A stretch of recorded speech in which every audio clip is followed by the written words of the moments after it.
a cut. He's got the first down and more across the 20, the 15, the 10, 5. Colton McCann, his third touchdown of the game. It's up. Still in it. Acrobatic throw. 50-50 ball. Brought in by Pikey. The 44. He's got an opening on the near side. Is he going to take it? Yes, he is.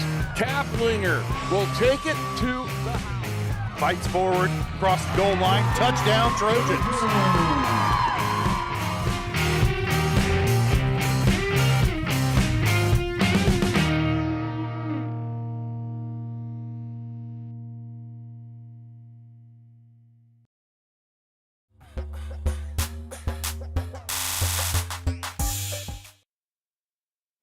Good evening, ladies and gentlemen, and welcome out to Galena, Kansas, where tonight your Bulldogs are going to be taking on the Colgan Panthers. Panthers took the trek south tonight to face off against your Bulldogs here on home court. Bulldogs going to have home court advantage against a very tough Panther team. We'll get to see what both coaches cook up tonight as far as that goes. But first, I'd like to let you guys know that our presenting sponsor is going to be Mercy. Now, give me 1 second here. Obviously, you can tell I'm not Cooper. No, I am Daryl McLean. Alongside me is Sarah Goebel.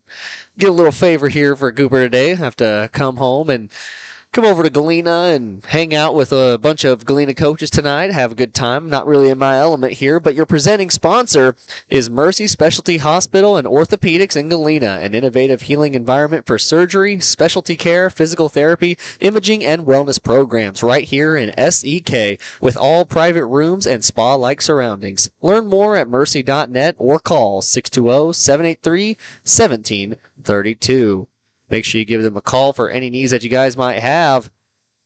Well, we got about 5 minutes left here in the warm-up. I'm going to try and run this as smoothly as possible for you guys. Obviously, coming into this night, I'm mainly a Baxter guy, but we're here in Galena tonight, and I'm really excited for this matchup. Should be a good matchup tonight.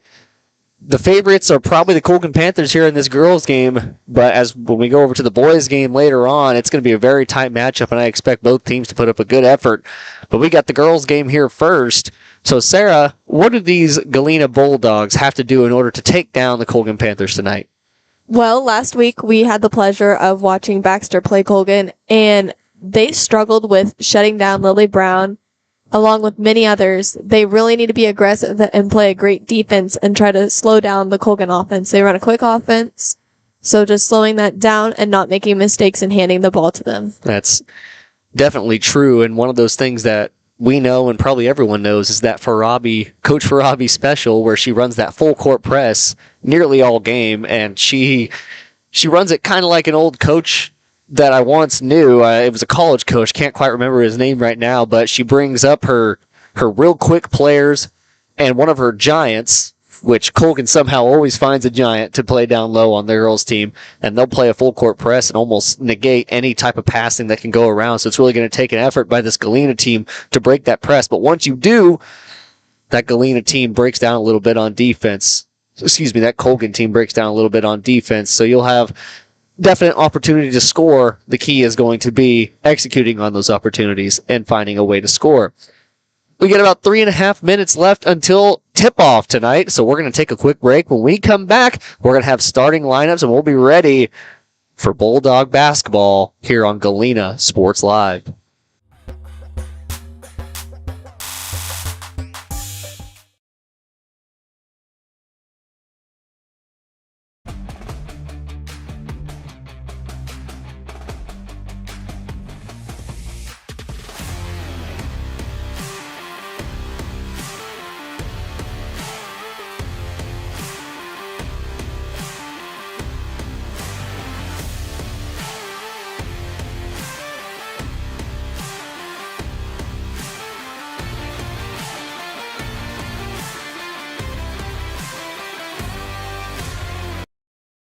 At Spring River Mental Health and Wellness, they are focused on helping the mind and body. That's why they offer a full-service wellness center at the Riverton campus, equipped with a full basketball court and walking track, a variety of cardio equipment, functional fitness equipment, strength machines, and free weights. Members may access group fitness classes such as yoga, cardio, strength and tone, and more. Annual memberships and day passes are available, focusing on the mental and physical health of area families. That's Spring River Mental Health and Wellness. To learn more and for pricing, go to springriverwellness.org. Are you drowning in clutter and need of some extra space? Look no further than the Storage Shed in Baxter Springs. With a wide range of sizes and options available, the Storage Shed has the space that suits you best with 24-hour access, all in a secure facility. They even have storage containers. Plus, the Storage Shed is your authorized U-Haul rental store right here in Baxter Springs. Visit them today at 2903 Military Avenue or call 620-856-3906. Route 66 Hardware is your trusted hardware store in the heart of Baxter Springs, with just about everything you might need from around the house to the back 40. Top quality tools, equipment, and supplies with a wide range of products. Be on the lookout for big changes coming to Route 66 Hardware. All inventory has been discounted to make room for a new line of products from an all-new vendor. Be patient as Route 66 looks to grow, expand, and continue their commitment to quality customer service. Route 66 Hardware in Baxter Springs. Roto-Rooter is proud to serve Southeast Kansas, offering sewer and drain cleaning, as well as septic and grease trap pumping 24 hours a day, 7 days a week. From toilet clogs to video inspections, sewer line repairs to complete replacements. To make an appointment, call 620-231-5630. That's 620-231-5630. Roto-Rooter, proud to support area high schools and student athletes. See the rad in names and numbers. Mercy Specialty Hospital in Southeast Kansas is an innovative healing environment for surgery, specialty care, physical therapy, imaging, and wellness programs. With all private rooms and spa-like surroundings, they offer a patient-centered experience like no other. Next door is Mercy Clinic Orthopedics that focuses on eliminating the discomfort caused by injuries and disorders of the bones, spine, and joints. You'll be treated at their full-service facility with state-of-the-art equipment. Both are centrally located in Galena, Kansas, near downtown Joplin to serve the four states area. Learn more at mercy.net. Family owned and operated, G&N Bank has been providing customers with the highest quality of financial services in a friendly and personal way for over 100 years. Whether you have personal, business, or agricultural needs, G&N Bank is big enough to handle all of your banking needs, yet small enough to provide you with that personal touch you've grown to expect from a community bank. G&N Bank, equal housing lender, member FDIC. Learn more at gn-bank.com.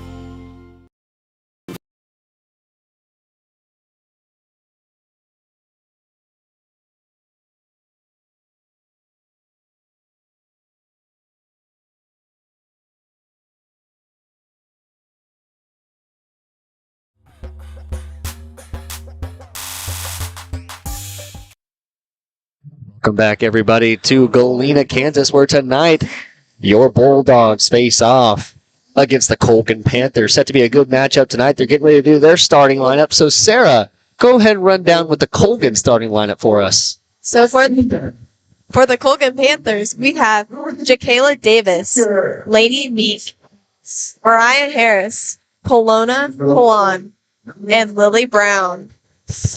That's a strong starting five, and if I stand corrected, they have mostly seniors on this team, which is definitely a key aspect of their offense. They run it through their experienced players. However, one player to watch out for is Jacayla Davis, as she is just a sophomore, but is the commanding point guard for this team. As for your Galena Bulldogs, coming in, number 2, Riley Boyas. Number 3, Arista Sturgis. Number 10, Katie Thompson. Number 15, Westland Russell. And to round it off, last but certainly not least, number 21, Riley Mayer. So those are your starting lineups for tonight's game. As we get ready to go, tip-off just seconds away. Once again, I'd like to thank Mercy Specialty Hospital of Southeast Kansas for presenting this game and allowing us to come out here and, well, show it to you guys. It's always a pleasure, especially in these icy weathers. and cold temperatures and freezing roads. I know you guys can't get to every single game, and you don't really want to risk that. But you know what? Darn well, we're going to go out and risk it ourselves, and we're going to make it, and we're going to be fine. And that is all for the show. The show must go on, as they say. Getting ready to tip off here. We got number 15, Wesleyan Russell, going to tip off against number 4, Lily Brown. Lily going to win the tip, and it's going to go to Davis. Davis will pass down low to Meek. Meek going to bring it back up to the wing. She'll pass off. Down low to Harris. Harris guarded tightly. Brown going to dump that one in off the assist from Harris. And here comes that full court press. In the far corner, we got Boyce. She'll come around and pass forward. Sturgis going to bring it up the court. Boyce mishandles it, and it's going to hit that out of bounds line. So that'll be a turnover very quickly for the Bulldogs. 2-0 Panthers lead. Davis passes off to Palona Kalan. Meek now on the S of the Bulldogs. She'll pass in the corner to Davis. Davis will go down low to Brown. Guarded tightly, but she'll go up with it. It'll bounce out, rebounded by Brown. Kalan thinks about it, doesn't shoot. She'll reset to the top of the key. Now Panthers cross court to Meek. Meek will shoot a 3. Good contest from Mayer, and she'll miss. It'll go out of bounds off Meek, trying to get her own rebound. And it's going to be Bulldog basketball. Looks like that press is going to back off. So Bulldogs have a free reign. They'll cross half court. And Boy's going to be picked up by Kalan. She'll go around, dribble to the baseline, now in the corner, back up to the wing. Hand off to number 15, Russell. Now Boyce in the corner, dribbles around. Mayer over to Boyce on the wing. She'll go inside. Kalan going to fall. And it'll go off a foot and be taken away by Meek. Also, I apologize, people. I'm still got a little bit of a cough to me. I got smoker's lung or something like that. Pushing up the floor now, number 15 going to lose it. Russell loses it, stolen away by Davis. Davis coming down the floor quickly. She'll do a little Euro step inside and doesn't make the layup, but gets fouled, and she'll go to the free throw line. I believe that foul's on Thompson. Or they're going to call it actually on number 3. That's Arista Sturgis.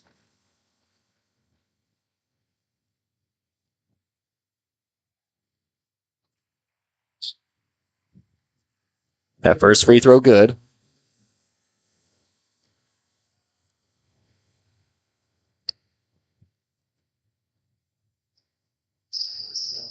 Second free throw good.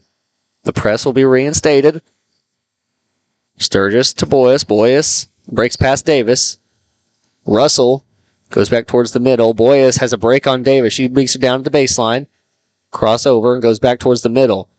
Over in the paint, passes off to Sturgis. Sturgis goes down low, and it's going to go off the hands of Thompson and out of bounds. Well, the good news for this Bulldog team is that a good majority of them are freshmen, so it is a bright future ahead for all of future athletics in this side of basketball.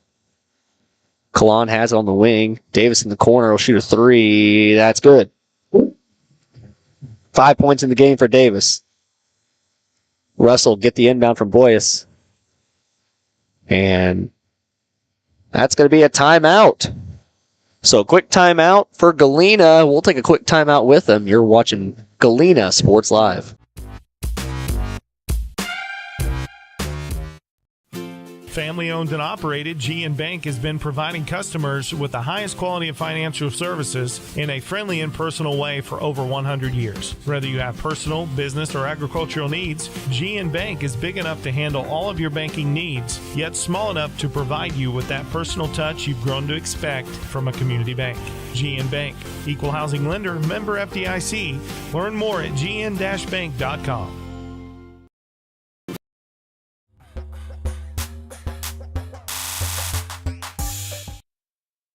Welcome back, everybody, to Galena, Kansas. Sturgis trying to inbound. She'll inbound to Boyce. Boyce, got to be careful of getting trapped in the corner. Meek and Davis putting on the trap. Davis going to poke that ball out of bounds. It'll be Galena basketball once again. Sturgis will come back for the inbound. She'll go up court, trying to go to Boyce, and they're going to call a foul on Harris of Colgan. That'll be her first of the game and the first team foul for for both teams, I guess.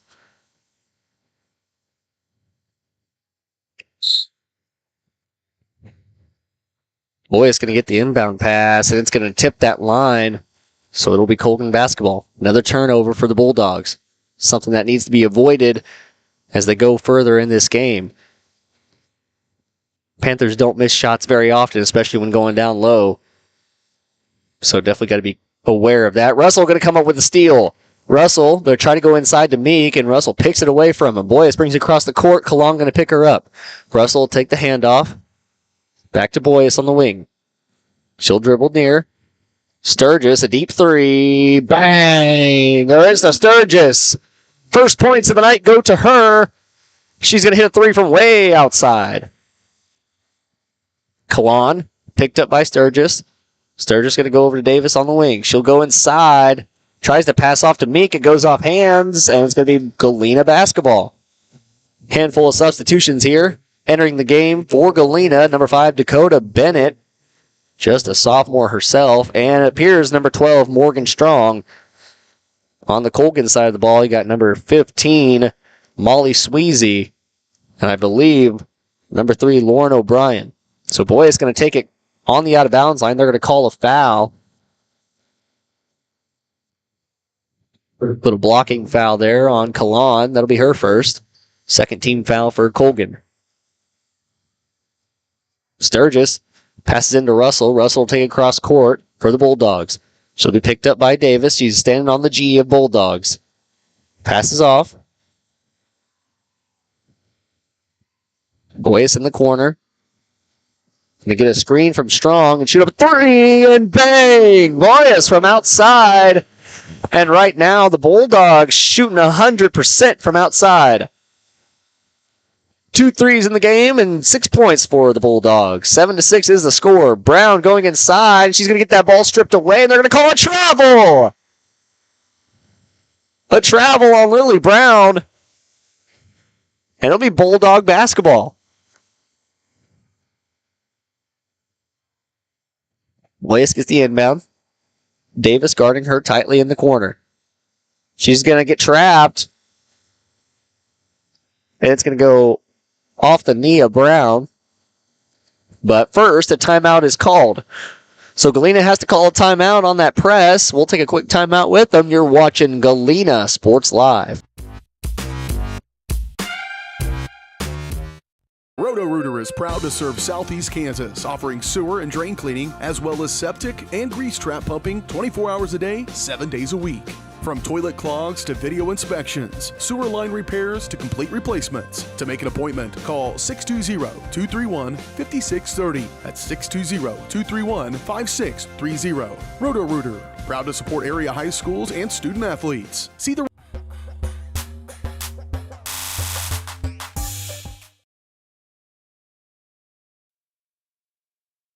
Welcome back, everybody, to Galena, Kansas. Bulldogs set to inbound off the timeout.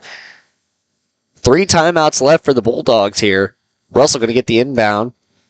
She's going to push it down the floor and get trapped in the corner by Brown.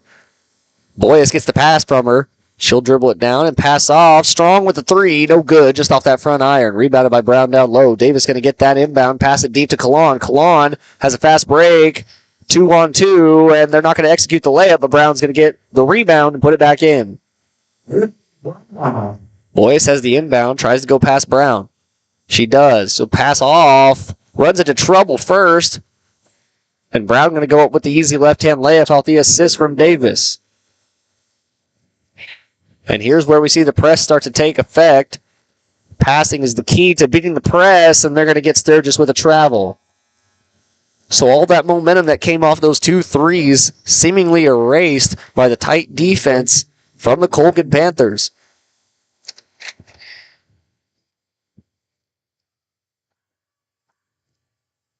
Davis has the top of the key. Russell going to guard.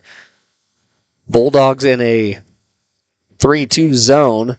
They're going to go up top to Brown. She'll go underneath and have an easy putback. Sturgis passes into Boyas. Boyas crossing court. Got to be careful of the wolf from Davis. Very close on that line. They're going to call a foul. I believe they'll call it on number 3, O'Brien. Yes, that's who it's going to be on.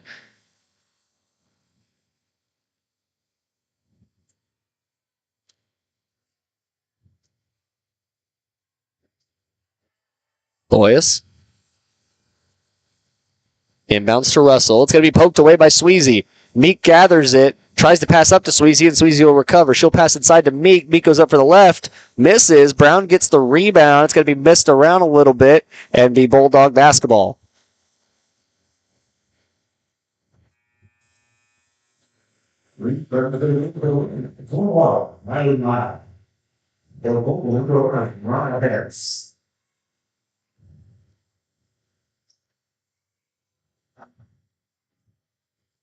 Riley Mayer going to re-enter the game.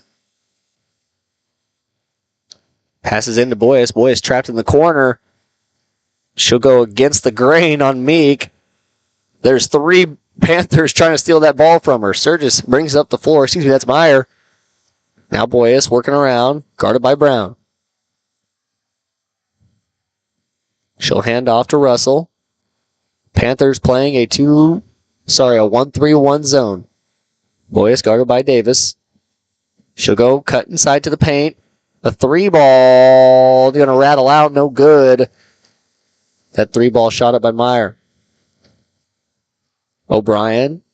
Now Davis on the wing. Meek in the corner. Strong and Bennett guarding. Russell goes inside, playing defense on Brown. And Brown's going to hit a nifty turnaround jumper. Passed into Russell. Russell will do a quick little cross. Picks up her dribble. A dangerous move with the press looming. Davis will do a little jump shot, and that's good. Going to softly roll in. Boyas inbounds to Russell. That's going to go off the hands of Davis last, they'll say.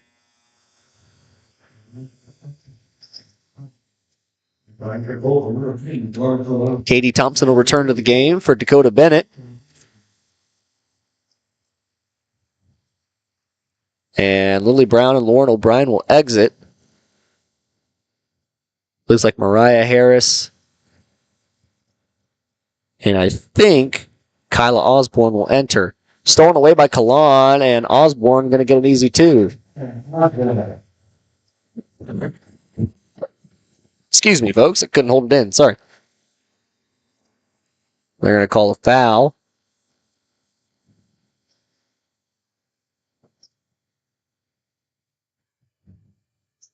They'll call that one on number 25, Kyla Osborne.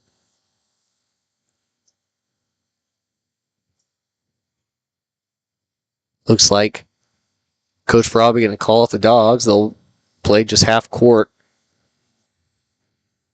Still remaining in that 1-3-1 zone. They're playing man. Oh, it looks like man, yes. Sturgis down low to Russell. Russell going to go to work. Now, Mayer bringing it inside. Tries to pass down low to Thompson. And she's going to have a fight for the ball. Outside Boyas, her 3 ball, no good. Off the outer rim, and Davis has a fast break, a 2-on-1. Boyas guarding. She's going to smartly foul and send Davis to the free throw line. No guaranteed points here. That'll be her first foul of the game and the second team foul for the Bulldogs.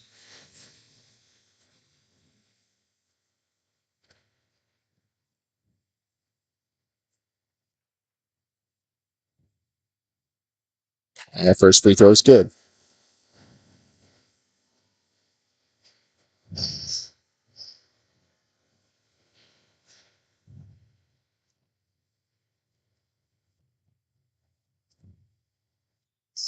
Second free throw good.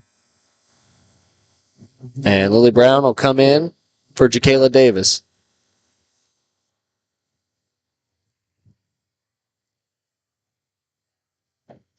Boyas will bring it up the floor for the Bulldogs. She's going to be picked up by Osborne. Playing way out, top of the key. Tries to dribble around Osborne, but it's going nowhere. Osborne playing tight defense. Boyes takes it around. They're going to call a block foul on Osborne. And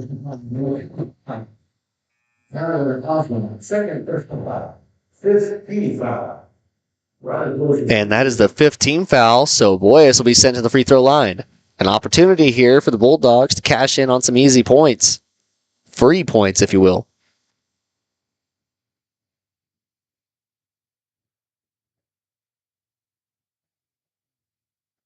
First free throw's no good.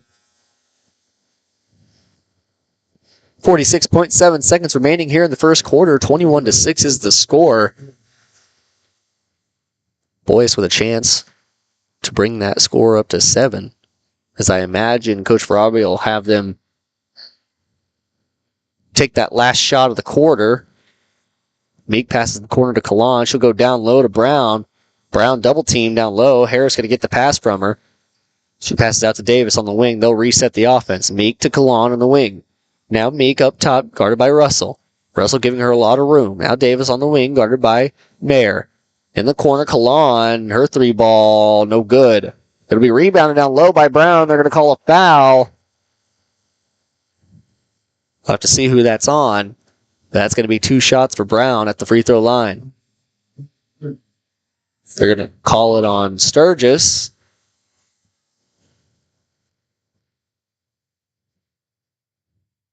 His free throw's good. Number 3, going off O'Brien.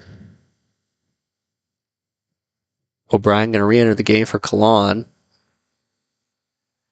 And Brown makes her second. 23-7 is the score with just 20 seconds remaining. Bulldogs going to take the last shot of the quarter, it looks.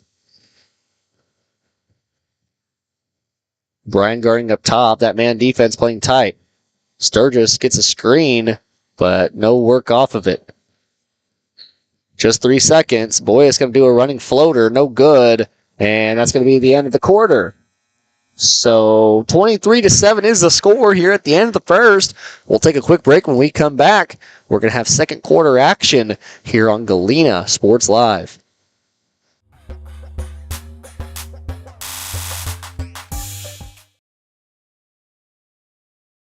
Mercy Specialty Hospital in Southeast Kansas is an innovative healing environment for surgery, specialty care, physical therapy, imaging, and wellness programs. With all private rooms and spa-like surroundings, they offer a patient-centered experience like no other. Next door is Mercy Clinic Orthopedics that focuses on eliminating the discomfort caused by injuries and disorders of the bones, spine, and joints. You'll be treated at their full-service facility with state-of-the-art equipment. Both are centrally located in Galena, Kansas, near downtown Joplin to serve the 4 states area. Learn more at mercy.net.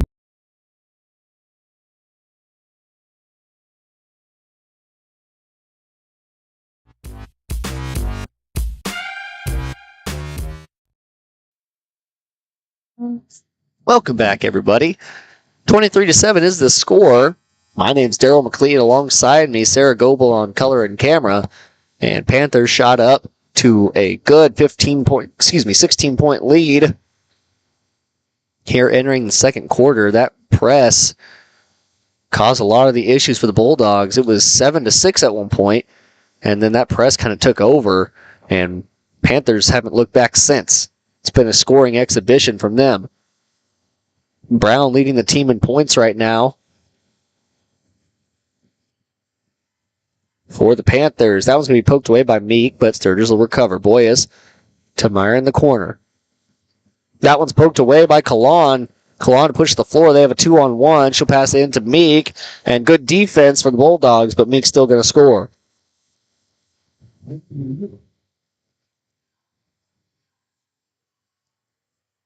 Boyes will bring it up the floor. Looks like Panthers are back in the 1-3-1 defense. Boyes now. Guarded by Davis. She'll pass cross court to Meyer. Down low to Russell.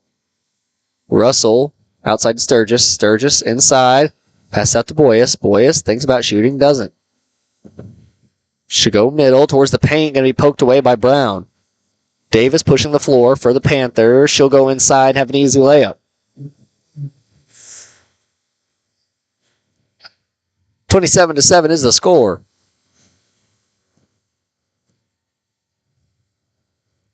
It looks like the Panthers went back into man, and that one's poked away by Harris. They try to go down low to Russell, and Harris going to tip it away. Inside to Brown, and Brown will have an easy layup.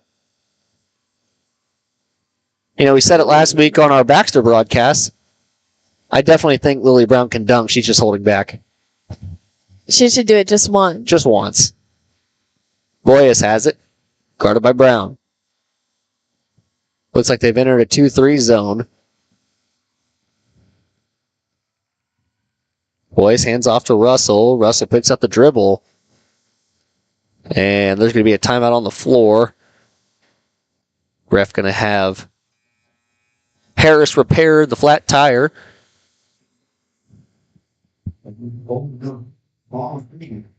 Sweezy going to enter the game for Mariah Harris. Boyes inbounding. She'll inbound to Sturgis. Pass back to Boyes. A dangerous pass, but she's going to get it. She'll go inside, and it's going to get poked off her toe, and it'll be Panther basketball.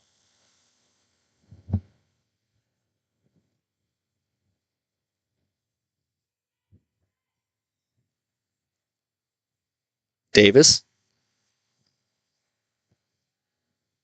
Now Sweezy on the wing. Meek has it on the wing, passes back to Kalan. Meek now going to go down low to Brown, and a neat little play there. Going to set up Brown down low on the block for an easy 2.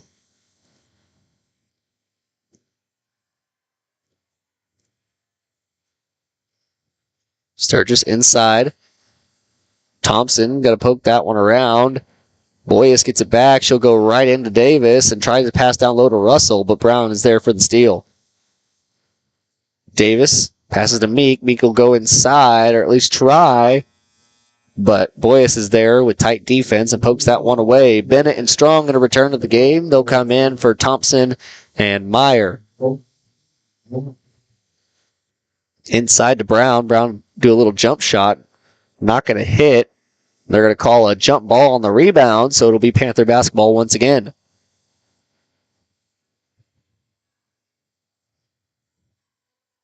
Meek. Inbounds to Brown. Brown takes about 3, doesn't shoot. Now O'Brien will. That one's off. Going to be rebounded by Brown. Just taller than the rest of the game. It's not really fair. Size advantage is the best advantage. Boyes brings it across the Bulldog for the Bulldogs. It's going to be picked up by Meek. Meek going to get a screen from Russell. Boyes tries to go down low, and they're going to call a foul on Davis, I believe.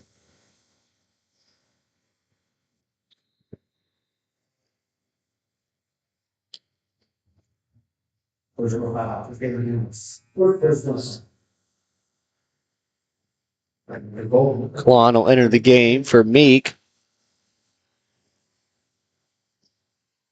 Sturgis in the corner, inside to Russell. Russell going to go inside and going to get fouled, going up for 2. So that'll send him to the free throw line with a chance for 2. Russell looking to put her first points on the game on the scoreboard.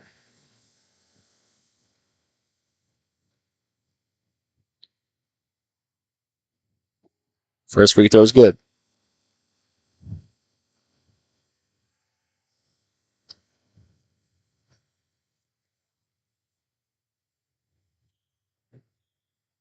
That second free throw, no good. So it's going to be Galena basketball.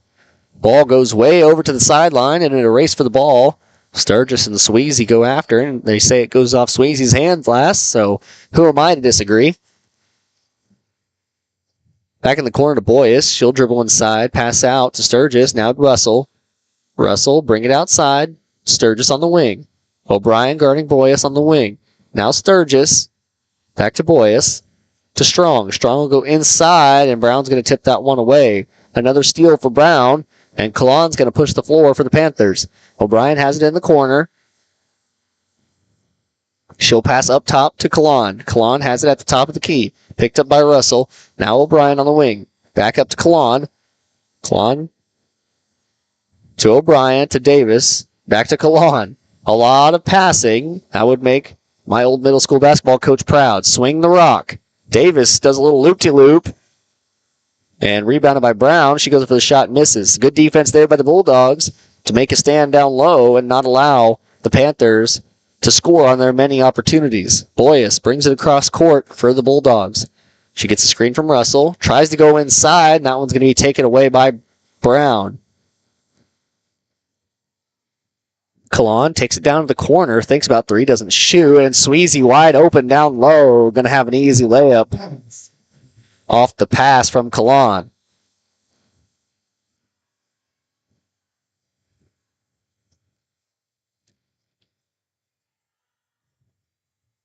Russell to Boyes. Sturgis now, back to Boyes on the wing. Davis guarding. Strong on the wing, guarded by Brown. Sturgis back at the top of the key, hands off to Boyes. Boyes going to run around, guarded by O'Brien, and going to be picked up by Davis as well. Davis closing off half of the court, and they're going to call another blocking foul on Davis. I believe that's her second of the game, so it'll be the third team foul.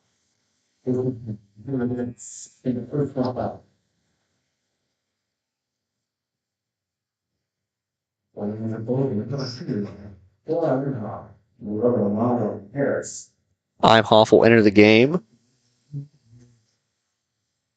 as well as Mariah Harris. Boyes does a little crossover on Davis, passes out to Strong. Strong going to shoot up a deep three, no good. Rebounded by Brown. Brown will push the floor for the Panthers.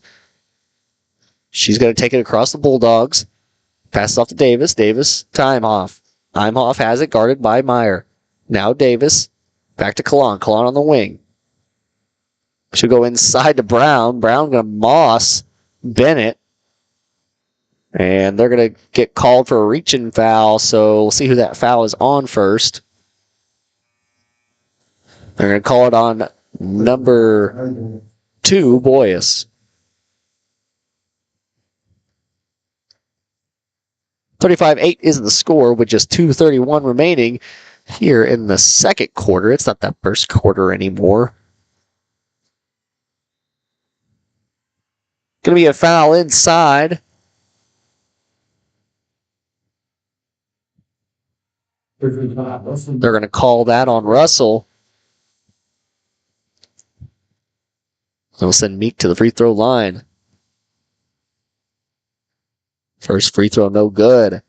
Coming up after this second quarter and after this first half, we'll have the Leah Smith Farmers Insurance 4-State Agency halftime show. We'll take a look back at the first half as well as some keys to the second half and what they can do differently in order to get back into this game. Harris going to come down with the offensive rebound, and she'll dribble inside for an easy 2. Boyes will bring it up the floor for the Bulldogs. Crosses the Bulldog at center court. Meek supplying no room for Boyes. She'll poke it away. Tight defense. She's on the floor. They're going to call a loose ball foul. I believe they're going to call it on Boyes.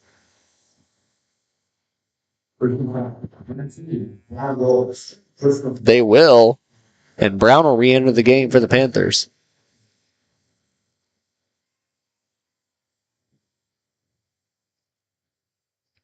That's Boyes' third foul of the game, so she's going to have to take a seat.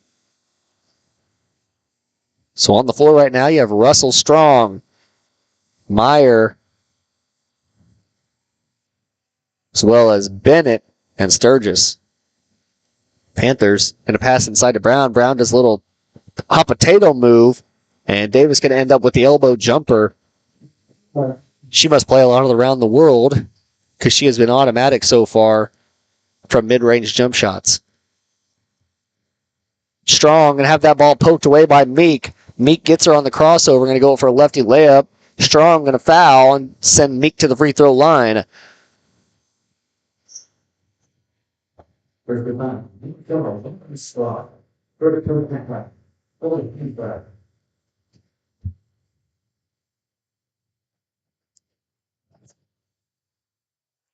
First free throw gets a pleasant roll.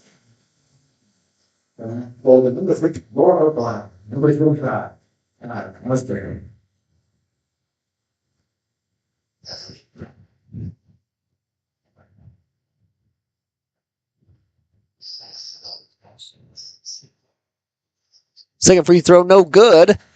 1 for 2 at the line. Good foul by Strong. And Sturgis will hand off to Russell. Russell's guarded by Brown. Panthers back into man defense. Russell dribbling around up top. Can't decide where to go with the ball. Sturgis now. Guarded closely by O'Brien. Off to Meyer. Meyer picks up the dribble, guarded close by Meek. Now Russell going inside. Russell going to hand off a screen. She's going to go to work down low on Brown.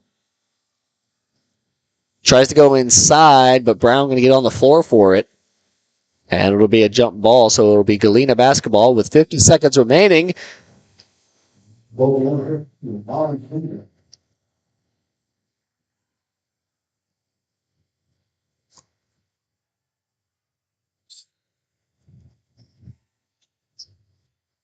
Sturgis passes down low to Russell. Russell goes back outside, but they're going to call a foul first. Be on the floor. They'll call it on. They're going to call it on number 2 of the Panthers. That's Imhoffs. That gives them 4 fouls. Not going to matter much with just 45 seconds remaining. As Thompson gets the inbound, she'll dribble down towards baseline. Pass back out to Sturgis. Now Russell. Russell on the wing. Going to go inside on O'Brien. Tries to get down low. Brown going to block that one away. It's going to be another jump ball, so it'll be Panther basketball with 34 remaining.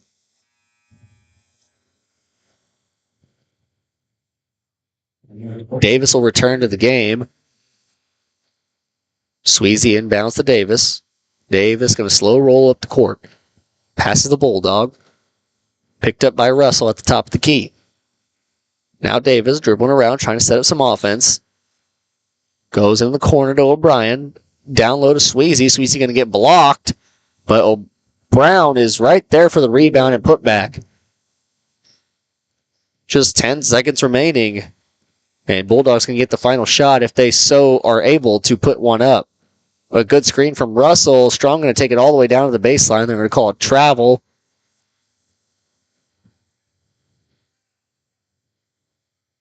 Sounded like an echo in here for calling the foul.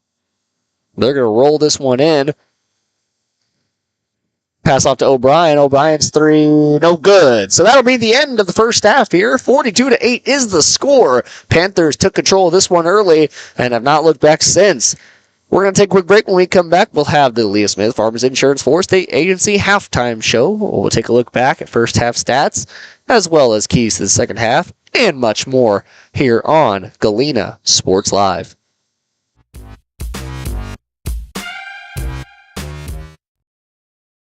Are you drowning in clutter and need of some extra space? Look no further than the Storage Shed in Baxter Springs. With a wide range of sizes and options available, the Storage Shed has the space that suits you best with 24-hour access, all in a secure facility. They even have storage containers. Plus, the Storage Shed is your authorized U-Haul rental store right here in Baxter Springs.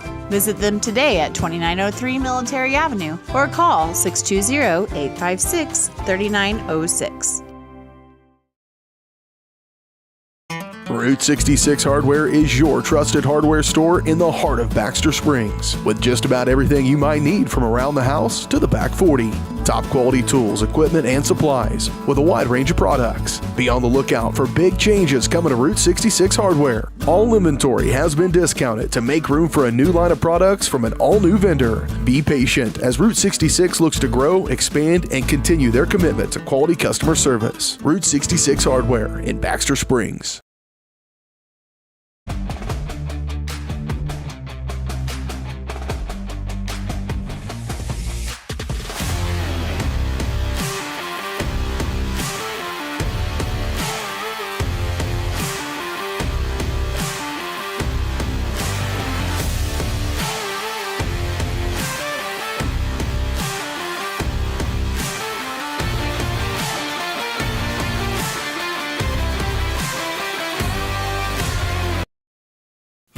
Family owned and operated, GN Bank has been providing customers with the highest quality of financial services in a friendly and personal way for over 100 years. Whether you have personal, business, or agricultural needs, GN Bank is big enough to handle all of your banking needs, yet small enough to provide you with that personal touch you've grown to expect from a community bank. GN Bank, equal housing lender, member FDIC. Learn more at gn-bank.com. Roto-Rooter is proud to serve Southeast Kansas, offering sewer and drain cleaning, as well as septic and grease trap pumping 24 hours a day, 7 days a week. From toilet clogs to video inspections, sewer line repairs to complete replacements. To make an appointment, call 620-231-5630. That's 620-231-5630. Roto-Rooter, proud to support area high schools and student athletes. See the rad in names and numbers. Mercy Specialty Hospital in Southeast Kansas is an innovative healing environment for surgery, specialty care, physical therapy, imaging, and wellness programs. With all private rooms and spa-like surroundings, they offer a patient-centered experience like no other. Next door is Mercy Clinic Orthopedics that focuses on eliminating the discomfort caused by injuries and disorders of the bones, spine, and joints. You'll be treated at their full-service facility with state-of-the-art equipment. Both are centrally located in Galena, Kansas, near downtown Joplin to serve the four states area. Learn more at mercy.net.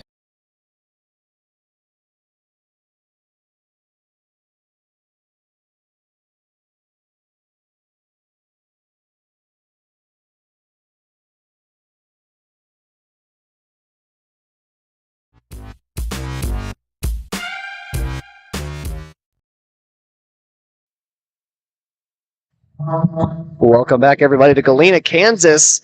Bulldogs facing a tough deficit here where they are trailing 42-8 as we're about to enter the second half. It was a tough game for them. They seemed to have something going there in the first quarter where they hit a couple of shots, couple of threes outside from Sturgis and Boyas.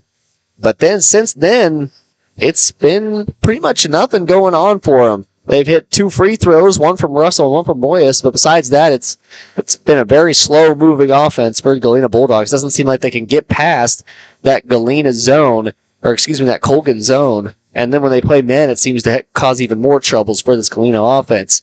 Big cause of that has been Lily Brown down low. Obviously, a big part of this Galena offense is Boyas going down low to Russell. However, it's been kind of an issue so far. Brown having a huge height advantage over everyone on the team and has led to Russell not being able to get the ball down low. It's seemingly wherever they would normally go throughout. Seems like they would normally pass down low to Russell and she'll have moderate height advantage or even just a few inches on their opponent. Brown is able to just kind of reach over and steal that ball away. And that's led to a lot of steals as well as a lot of takeaways for this team. As we had a Galena member come out and talk to us. Always love the young fans coming up, recognizing that we exist up here. So it's always nice. It's always heartwarming. Yes, like I said, they had a little bit of momentum, had a couple stops on defense. It was only 7-6 at one point, but then that Panther press took over. I think the Galena Bulldogs really need to focus on stopping the Panthers on their fast break. That's where they've scored most of their points. And I've noticed, whenever the Bulldogs score or the ball goes out of bounds and it's a slow walk-up, the Bulldogs can defend and make turnovers. Yeah, they're able to play solid when they're able to enter that zone defense. Just not been the case so far tonight. They haven't been really able to enter it at all. And you're right. And it's really the key to beating this Colgan team, period. That's where they thrive. They thrive really off the fast breaks. And that's the advantage that they have over a lot of different teams because of their height advantage and their key players up top who are fast. Landy Meek's able to steal the ball from seemingly anywhere. And then Jacayla Davis able to handle the ball so well and push the floor so quickly. It seems like they thrive in that fast break scenario where they can push the floor very fast because they have very fast players and also pass around really accurately. And obviously they've been trained very well on their layups. They don't miss many. And I also think that the Bulldogs should target the players that are in foul trouble, like Jacayla Davis. Lily Brown has one. Palona Kalan has one as well, or a couple as well. Just target those players because those are key players in Panther offense and get them out of there. Yeah, and obviously the major key of the game is just going to be eliminating turnovers. It's the main factor that allows Colgan to thrive. Their offense hasn't been very efficient. They have been able to score, obviously, out of it. But I'd say probably 38 of the 42 points have been from fast break and from them just getting down the floor. That is exactly right. Well, that was a quick recap of the first half as well as our keys to the game to the second half. We're going to take another break. When we come back, we're going to be right here in the second half. We're going to be pretty much ready to go, and that'll be just about the end of this halftime show, which I'd like to mention real quick that our halftime show is brought to you by Leah Smith Farmers Insurance 4-state agency, serving Kansas, Oklahoma, Arkansas, and Missouri. Leah and her team have the products, services, and experience you're looking for. Give them a call today and see why they are more than just insurance. Once again, thank you to Leah Smith for sponsoring this halftime show, and thank you once again to Mercy Specialty Hospital and Orthopedics for sponsoring the entire broadcast. So thank you guys so much. We always appreciate your guys' support. We're going to take a quick break. When we come back, we'll have the remainder of the Leah Smith Agency halftime show on Galena Sports Live. Mercy Specialty Hospital in Southeast Kansas is an innovative healing environment for surgery, specialty care, physical therapy, imaging, and wellness programs. With all private rooms and spa-like surroundings, they offer a patient-centered experience like no other. Next door is Mercy Clinic Orthopedics that focuses on eliminating the discomfort caused by injuries and disorders of the bones, spine, and joints. You'll be treated at their full-service facility with state-of-the-art equipment. Both are centrally located in Galena, Kansas, near downtown Joplin to serve the four-states area. Learn more at mercy.net.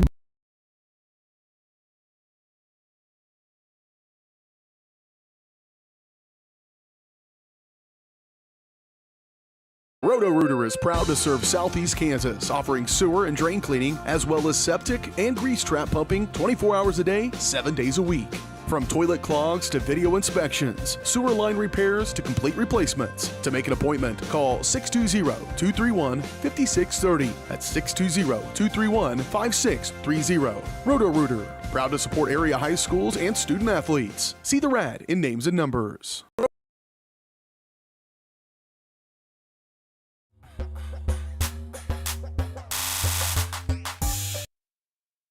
Welcome back, everybody, to Galena, Kansas. As you can see there, you got both teams getting ready for the second half. Just about 40 seconds remaining until we get there. Once again, thank you to Leah Smith, Farmers Insurance 4-state agency, for sponsoring the halftime show.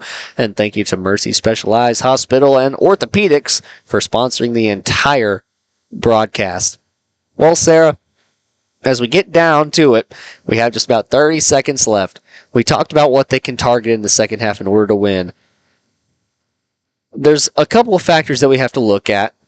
Galena has 3 timeouts left in the game, whereas the Panthers have 5. They haven't had to stop the game at any point yet. And then another thing to look at is foul trouble. While, yes, you pointed out that a couple Panthers are in foul trouble, it seems that they have spread their fouls out a lot.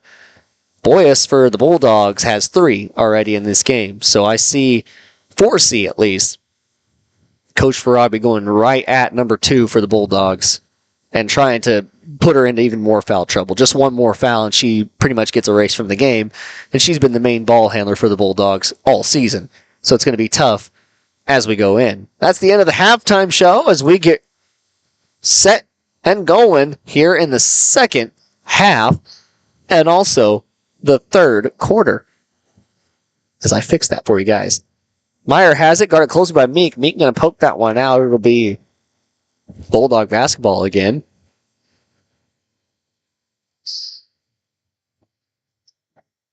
Boyas to inbound. Kalan going to guard. Fakes the inbound. Nowhere to go with it. She needs to get it in. That's going to be 5 seconds. Nobody could get open. And that tight defense from the Panthers going to prove once again to cause problems for the Bulldogs. Brown goes over to the free throw line. Pass out to Kalan. Going to get a screen from Brown. Guarded closely by Russell. Now Harris going to go to work down low, but poked away by Boyas. Boyas going to slow down. And get picked up by Kalan. Going to reset and try to run some offense.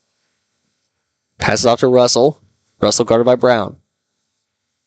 Now Sturgis, guarded by Davis, and Harris going to take that one away. She'll push the floor for the Panthers. Meek has it on the wing. She'll go cross court to Kalan. Kalan goes inside, goes down low to Brown. And that's going to be an easy 2 for Brown. Now Boyes. One thing to note here is that the Bulldogs have yet to really succeed on the offensive side of the ball. They've hit a couple of threes, but that has been it. The rest have been free throws, the other 2 points in the game. Boyes tries to go down low. She's going to get fouled. We'll see who the foul is on. Another thing to question is, when is Coach Farabi going to... That is me. That's not me down there. That's someone else. Another thing to question is, when is Coach Farabi going to call off the Dogs and bring in mainly JV and freshman players, as this lead is 44-8. However, we've seen in past games that Coach Farabi doesn't really like to do that. And Kalan's going to have a steal off the inbound, takes it away from Thompson. Misses that misses that lefty layup, but it's a good pass to Davis. Yeah, Daryl, I don't think she took out the starters until at least halfway through the fourth quarter for the Baxter game against the Lions. And for all you Bulldogs fans that might be worrying about this performance from your Lady Bulldogs, trust when I say they are doing better than some teams have against this Panther team. This Panther team is a very, very well-developed and put-together team, and they have the ability to score from pretty much anywhere. And mainly their best offense is their incredible defense. Against the Lions, the final score was 81-4. So don't worry at all if you're a Bulldog fan about this score. You already have more points than the Lions did against them. Excuse me, go ahead. The Colgan Panthers have a great run at state this year, 2-1A state. That is true. However, look at past years. They've had a great run for pretty much the past 3 years, or a great chance, I should say, and they've been eliminated in the first round almost every time. Boyes gets a rebound and puts up a shot, and that'll be a good 2 for her. Boyes with 6 in the game. But yes, like I was saying, Colgan has been favorites almost in the past years. They've played in the state championship tournament. However, they've never been able to get it done as of recent. It's been a huge problem for them when they go down the stretch. Those teams that they end up facing in the state bracket prove a little more difficult, especially when you go up towards those private schools in Wichita and Kansas City. But Colgan is a private school, so... Oh, yes. But you might wonder if getting some younger faces in would prove better as the season goes on, because in case you get in foul trouble or in case you get in whatever trouble, you need to play younger faces. They're not going to come in and, lose it on offense. They're not going to completely miss everything, as that first free throw is good from Russell. Oh, Keisha, I love you. He said, lying. What's your beef with Keisha? I have to ask now. Oh, it's just been an ongoing rivalry since the beginning of time. Banks in the free throw. And Panthers going to reset on offense. O'Brien has it on the ring. Now Davis. Back to O'Brien. To Meek in the corner. Corner guarded loosely. And O'Brien, that's Brown inside, and she'll have an easy 2. Yeah, Keisha splits up their schools very interestingly. And it creates when it comes to state time, it creates a kind of an imbalance between the teams that you play.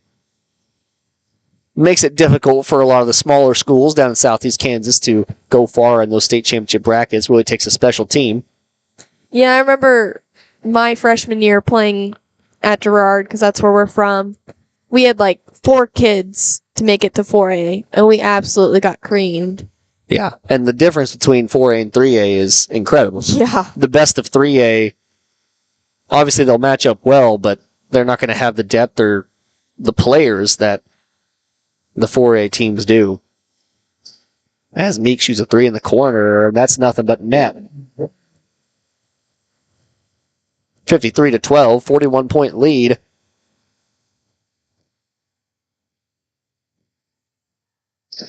And just like the stairway to heaven, it makes me wonder when enough is enough. The only good thing that Coach Farabi does by leaving in her starters is it gets them conditioned for those later games of the year. Whereas that's usually a big problem for a lot of the really good schools in football, is they'll often play teams in the regular season and not have to play third quarters, especially when you play teams who aren't as well-rounded as you might be. So when you're not playing those third and fourth quarters, conditioning becomes a huge factor. Conditioning an even bigger factor in basketball as it's nonstop up and down the floor. And one thing to note in football is that you have timeouts and pause time. Boy is going to go inside, pass to Russell. Now Meyer, back to Sturgis. Sturgis will shoot up a three. No good. Guarded closely by Brown. Sweezy will bring it down in the corner. Back up top, Davis. Davis guarded by Russell. Now O'Brien. Back to Davis. Back to Meek in the corner. Meek fakes the three and goes inside, and she'll have no two. Good defense by Bennett. Pass back out to Davis. Davis goes over to O'Brien. O'Brien goes inside. And now the three ball from Sweezy. Going to rattle off the front, but Brown is right down low for the rebound. Another thing to target. Obviously, it's looking less and less likely that Galena comes back in this game here, although they have had a good second half to start here. They've done very well. They have done very well against a very good Panther team. This is no shame whatsoever to the Bulldogs. This is a very tough Panther team. They've caused many turnovers. They played very good defense. Offense has been slow at times, but they've picked it up here in the second half, definitely. But one thing to work on in the future is definitely rebounding on any side of the ball, defensive mainly. I feel like that's for any team. Oh, yes. And I can understand why it's difficult to do it against this Panther team, as they have Lily Brown playing down low. She just seems to know where the ball's going to go. And she has that incredible height. And she's taller than me, so, it is what it is. First free throw, no good. But yes, definitely rebounding is going to be huge later on in the season. Just the more amount of attempts you can get with the ball, the better off you're going to be. A large substitution here for the Panthers. I think she heard you. Not quite. Jacayla Davis and Lily Brown remain on the floor, as well as Kalan. Kalan re-entered, who was a starter. But Janessa Davis, the younger, I don't quite know if they're younger or not because they're twins, but the twin sister to Jacayla Davis comes in, as well as Imhoff. And to exit the game were the non-starters in O'Brien and Sweezy. That three ball is good from Kalan. Oh, and Lainey Meek. She was a starter that exited the game. Boyce brings up the floor. She'll go inside, has a break. It's the layup, but it was a good move on Kalan. Davis pushes the floor quickly for the Panthers to Imhoff in the corner. Wide open three. Toilet bowl in.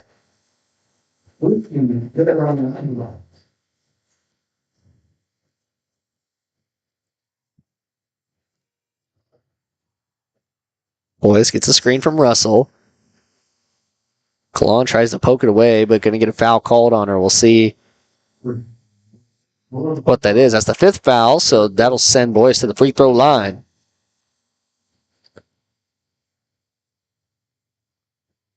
That's the third for Kalan, and Meek will re-enter the game.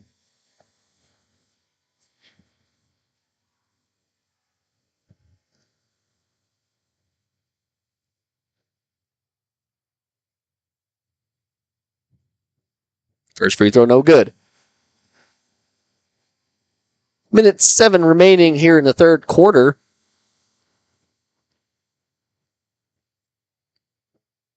(63-15) is the score. A 58-point lead here for the Panthers. Not their largest lead all season, but definitely one of their better ones. I can't even say if that's true or not. They've been pretty much blowing out every team they played. That second free throw was good, and Jacayla Davis will go take a seat. Probably won't be her last minutes of the night, but take a little breather. O'Brien brings it across for the Panthers. She'll pass off to Davis. Now to Imhoff. Back to O'Brien. O'Brien fakes one way, goes the other. Pass to Davis in the corner. Back to Imhoff, back to Davis. Davis goes down low to Meek. Meek will go back out to Davis.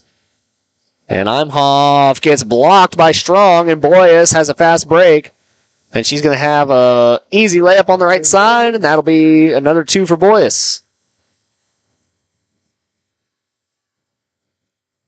O'Brien fakes the pass and goes down low to Harris. Harris going to go cross court and then to Meek in the corner. Meek fakes her 3 and passes out to Imhoff. Imhoff guarded by Strong. Now Meek in the corner. She'll go inside to O'Brien. O'Brien's going to put up an easy 2 and misses. It's going to go rattle out. Now Meek. And Boy is going to poke that one away. It'll go out of bounds. So 6.5 seconds remaining in the third. 63-18 the score. And Panthers going to have the last shot of the quarter, it appears. Inbound to O'Brien, a risky inbound. And O'Brien going to be fouled by Boyes. That'll be her 4th of the game. So that's going to force a substitution. Looks like Michaela Matthews going to enter for Boyes. 3.6 seconds remaining. In the corner, Imhoff gets a screen, and she'll make the 3.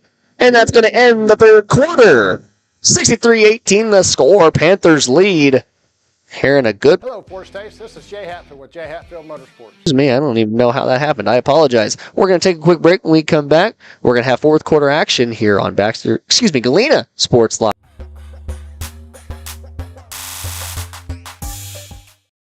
For more than 20 years, Gherkin Rental has been the place to go to get the job done in eastern Kansas and western Missouri. With a huge selection of quality equipment, from roll-offs to trailers, telehandlers to generators, power washers to popcorn makers. Experienced equipment professionals and clean, well-maintained tools to help you get the job done right. The first time, Gherkin Rental. Stop by any of their 13 locations across the KC Metro or call 855-GHERKINS. That's 855-437-5367.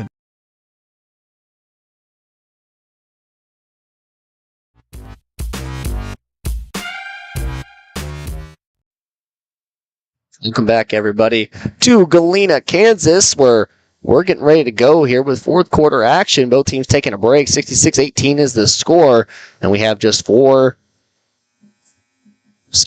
minutes left in this game.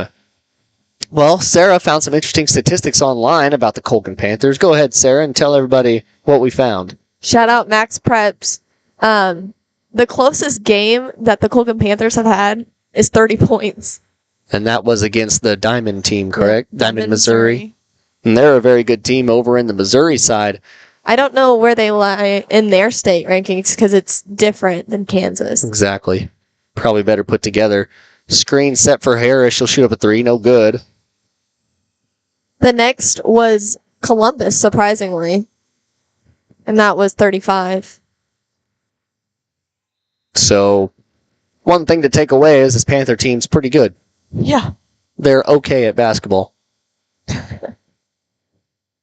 They frequent the hardwood floors every now and then. It's just like one of the rec teams from YMCA. Yeah.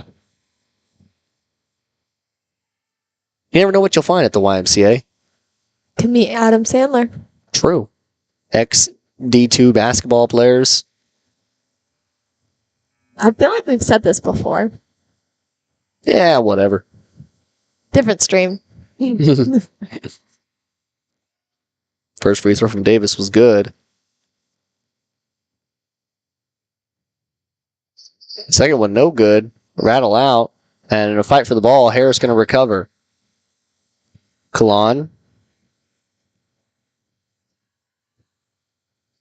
Now Harris in the corner. She'll go inside to Brown. Brown going to get stripped away from her by Sturgis. And they're going to call a foul on the play.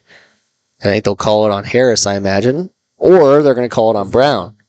That's her second of the game. First team foul here in this quarter. So with under 6 minutes and 30 seconds left remaining, all the starters are on the floor for the Panthers. Sarah, do you watch much NFL football? I actually kind of do. Yes. Well, did you see the Falcons versus Saints game in? Yes, and I agree with the Falcons coach, honestly. Oh, yes, it's very unsportsmanlike to score with just a few seconds remaining. For those who don't know, the Saints were up like 41 to 18 or 21, I don't know. And they were on the 1 yard line for a touchdown. With about a minute and 11 left. Yep, could have taken a knee. All it took was 3 knees and the game would have been over. But they decided to score, and the Saints coach came out reportedly saying it was a team decision. And you can assume that the Falcons coach was not very happy. Yeah, he was very mad about it. And that's just one of those things that you always look to keep the sportsmanship alive, where it looks like Panthers going to bring in a full bench substitution here. Janessa Davis, Molly Sweezy, Imhoff, O'Brien, and Osborne going to enter the game for the Panthers. And it looks like that starting five will take a seat and continue their undefeated season so far. Russell, down low. Thompson tries to go to work, loses a little bit. Going to have that shot blocked by Imhoff. Now Osborne, she'll bring it up the floor, passes up to Davis. Davis tries to go down low, going to be tipped out of bounds by Boyce.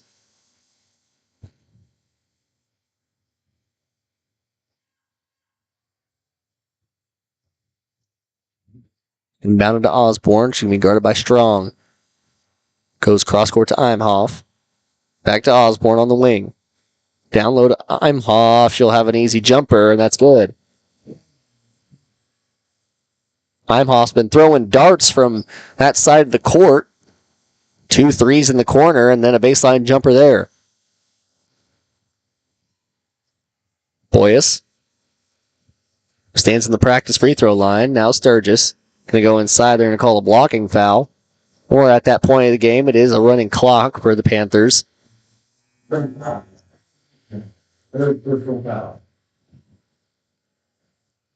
at that point of the game when, if I were playing, my coach would be like, 5 passes and then you could shoot. Did your coach ever do that?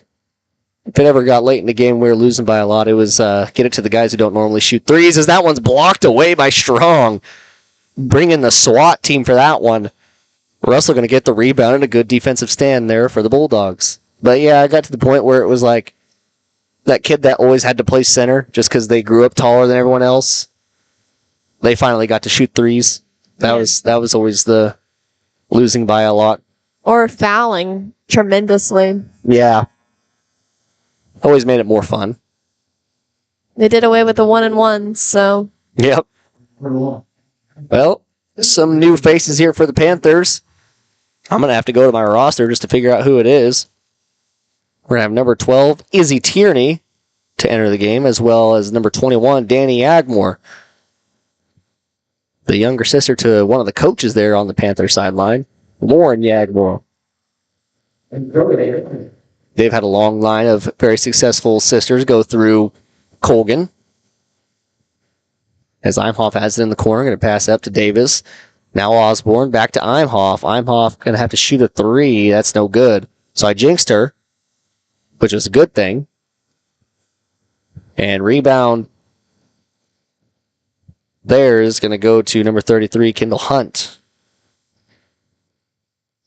Strong, hands off to Russell. Russell guarded tightly by Yagmore. Strong tries to pass it across court, a dangerous pass, and Davis going to steal it away. They got a loose ball, and they're going to let that one roll out of bounds. It'll be Bulldog basketball. 2 minutes remaining 2 minutes remaining left in this game. After this pre-fourth quarter, we're going to have a very, very, very brief post-game show. We'll take a look back at this game and what went wrong and what there is to improve on as we go later in this week. And then after that, we'll go right into the pregame show for the boys' game, which immediately follows this one. I'm sure they'll try and get that moving as quick as possible. Probably get about 15 minutes for warm-ups, and that's it. So we'll be pretty much good and going. And straight into the boys' game, as that's a good shot there from Meyer. Nails the jumper. That'll make it 71-22. Inside to Imhoff, outside Davis. Davis shoots up a three, no good. Imhoff rebound, out to Yagmore. Her shot, no good. So now Strong has it. She's going to get fouled.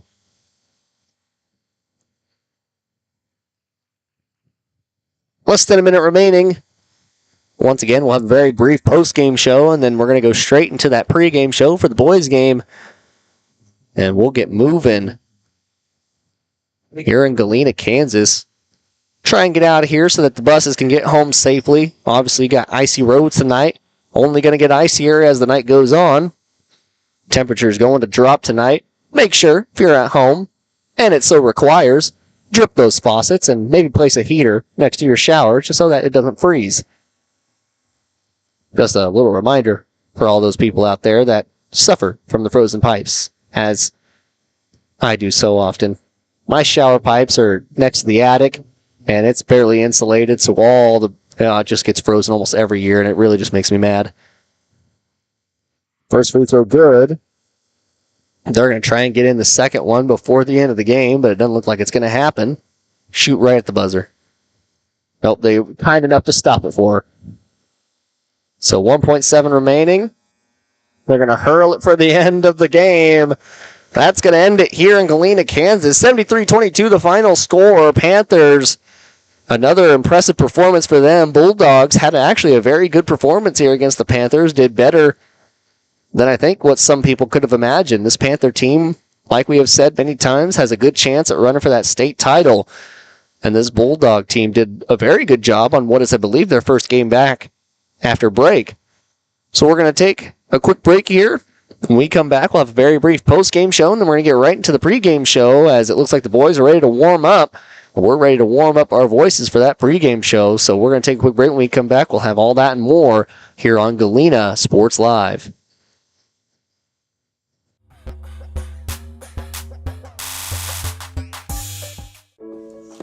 Dad, you need to go. Really? It's important. I feel fine. Look, you cannot mess around with this kind of stuff. Some cancers, man, we just don't want to lose you from something we could have caught. What I need to do? You just give your doctor a call. They'll tell you what screening test you need. Fine. Can I have my pie now? Oh, man.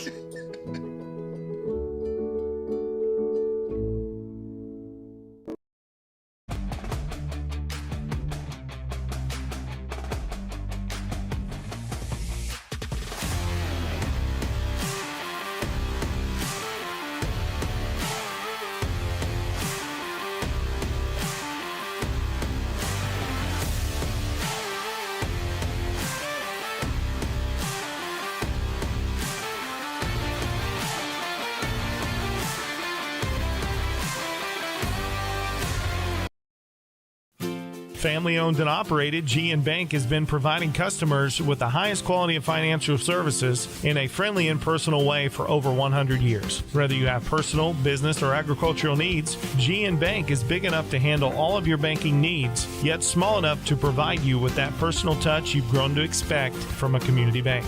GN Bank, equal housing lender, member FDIC. Learn more at gn-bank.com. Roto-Rooter is proud to serve Southeast Kansas, offering sewer and drain cleaning, as well as septic and grease trap pumping 24 hours a day, 7 days a week. From toilet clogs to video inspections, sewer line repairs to complete replacements. To make an appointment, call 620-231-5630. That's 620-231-5630. Roto-Rooter, proud to support area high schools and student athletes. See the rad in names and numbers. Mercy Specialty Hospital in Southeast Kansas is an innovative healing environment for surgery, specialty care, physical therapy, imaging, and wellness programs. With all private rooms and spa-like surroundings, they offer a patient-centered experience like no other. Next door is Mercy Clinic Orthopedics that focuses on eliminating the discomfort caused by injuries and disorders of the bones, spine, and joints. You'll be treated at their full-service facility with state-of-the-art equipment. Both are centrally located in Galena, Kansas, near downtown Joplin to serve the 4 states area. Learn more at mercy.net.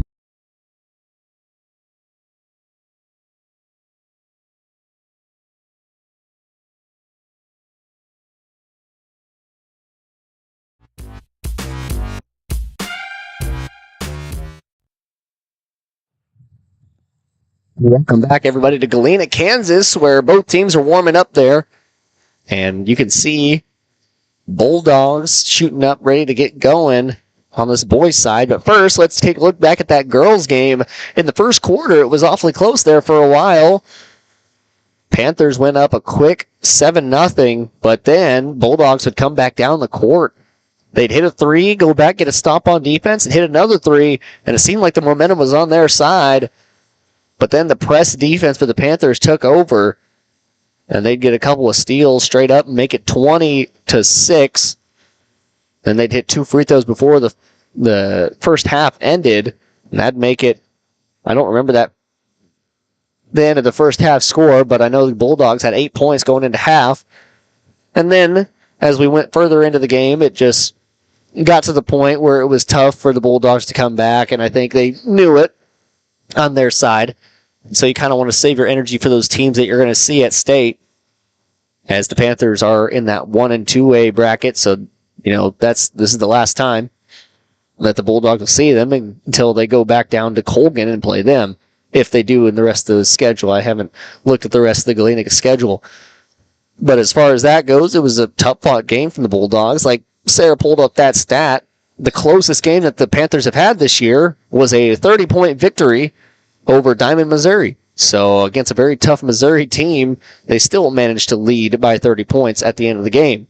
So no harm, no foul there for the Bulldogs. Honestly, it's a good game just to get that competition level into your mindset as we head closer into sub-state so that they can get a chance to move on to that state bracket. Besides that, Sarah, what do you think the Bulldogs need to improve on as they look forward to their next matchup? They definitely need to improve on breaking presses, especially ones that have traps. I know that it's really hard, I get it, but not falling for the trap every single time as we saw in that last game, as well as putting up more shots altogether. It's very right. It was tough for this offense to really get moving. And I get it, you're up against a great team, but throughout, this season, just putting up more shots collectively. I think, for me at least, there comes a certain point in the game where if I'm losing by a little bit and I have the ball come down the court, I get a screen and I'm just coming off and shooting. I'm pulling up, because what could hurt your statistics for the season? Now, the only statistic that matters is the win, and if you know you're not going to, or if it looks highly unlikely, might as well go for it. You got nothing to lose, basically. Exactly. Might as well try and figure out a new thing that you're good at, or figure out a crinkle in your offense and try and make it better in any way. And obviously one of those key parts of the offense being number 15, Wesleyan Russell, it just unable to get her the ball down low because of the presence of Lily Brown. And she's an all-state player and an all-state track star and an all-state cross-country star. So it's going to be tough in any scenario to play against her and be successful. She's always going to have a presence on the court. Seems like she never has an off night. But with all that being said, I thought it was a very good performance for the Bulldogs. They came out, showed out well, scored 22 on one of the best teams in Kansas right now. So there's a lot to look forward to as they move forward in this second half of the season after a break. And if I'm correct, it's that first game after break. So definitely a lot to look forward to. It was a really good performance overall, I thought. And I wouldn't be worried if you're a Bulldog fan out there right now. Well, we're going to transition over into the pregame show here for the boys game, which is about to get set. We just got a little bit over 9 minutes remaining until that one gets going. And I'd like to let you know that this entire show is brought to you by Mercy's Specialty Hospital and Orthopedics in Galena, an innovative healing environment for surgery, specialty care, physical therapy, imaging, and wellness programs right here in SEK. With all private rooms and spa-like surroundings, learn more at mercy.net or call 620-783-1732. We're going to take a quick break. When we come back, we'll have the remainder of the pregame show and get ready for Bulldog basketball on Galena Sports Live.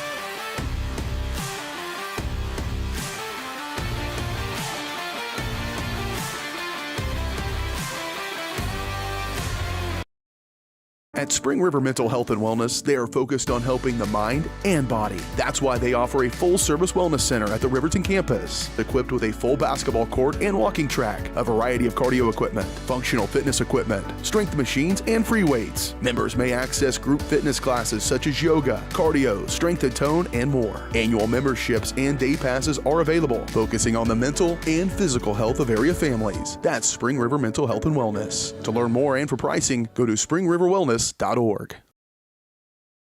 Are you drowning in clutter and need of some extra space? Look no further than the Storage Shed in Baxter Springs. With a wide range of sizes and options available, the Storage Shed has the space that suits you best with 24-hour access, all in a secure facility. They even have storage containers. Plus, the Storage Shed is your authorized U-Haul rental store right here in Baxter Springs.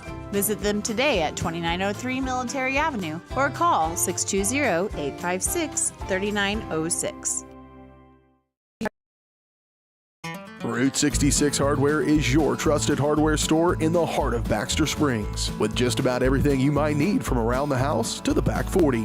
Top quality tools, equipment, and supplies with a wide range of products. Be on the lookout for big changes coming to Route 66 Hardware. All inventory has been discounted to make room for a new line of products from an all-new vendor. Be patient as Route 66 looks to grow, expand, and continue their commitment to quality customer service. Route 66 Hardware in Baxter Springs.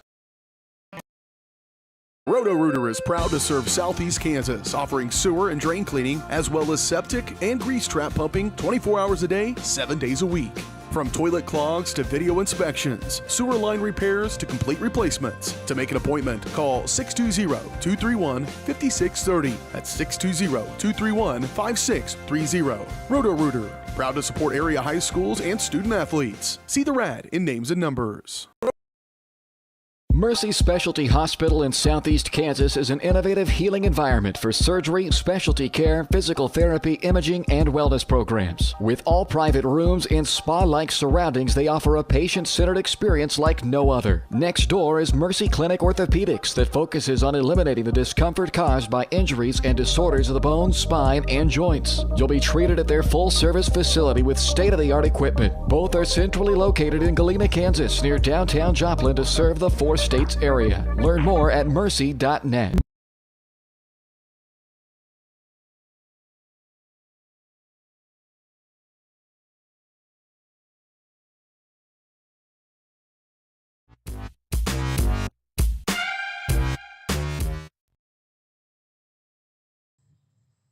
Welcome back, everybody, to Galena, Kansas.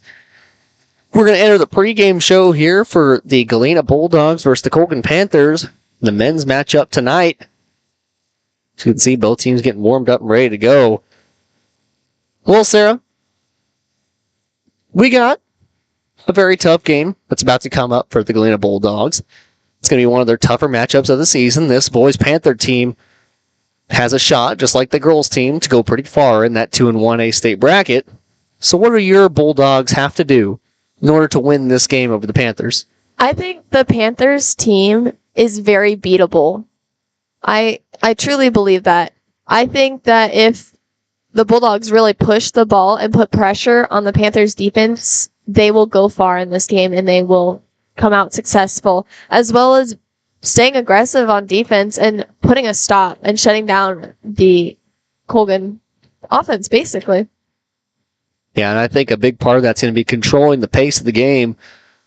And don't let this game get out of control. Yes, that's exactly right. Control the pace of the game is what I think is going to be their major key. Taking possessions and scoring when you can. Obviously, Mr. Luke Perry going to be a huge key to the offense, as well as Zane Turner, and being able to control the pace because they're the main ball handlers for this team. So it's going to be huge for them to score whenever they have opportunities and not slow down at all on the defensive side of the ball. The Panthers, just like that girls' side, they thrive in fast break scenarios. They've got very quick players on their side, Gus Keller being one of the faster players on this Panther team. He can push the floor very quickly, and like a lightning bolt, he'll score in about 2 seconds. So controlling him and making sure he can't just blow by you is going to be a huge key to the game. And then, of course, as always, defense and rebounding going to be huge for them. Well, Sarah, we got about 3 minutes and 13-ish seconds left remaining here. We're going to go ahead and take another quick break. When we come back, we're going to have starting lineups and then tip-off here on Galena Sports Live.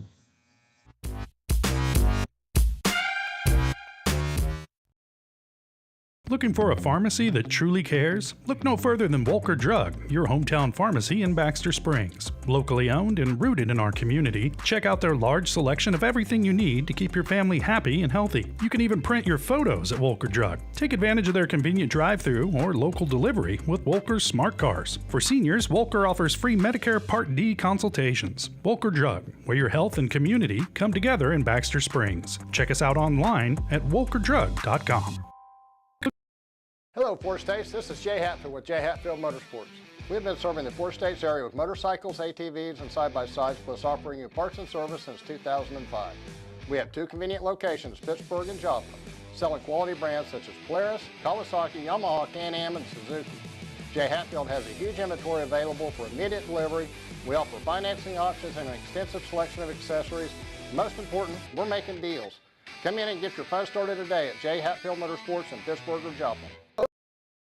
Prescription drug pricing points to corporate Freedom of the press is about your right to know. and Clark sheer athleticism. It's about your right to be informed. Today, there are real threats to press freedom and your right to know about the world around us. We must protect our right to know, no matter what kind of news is important to you. Before it's too late, understand the threats. ProtectPressFreedom.org.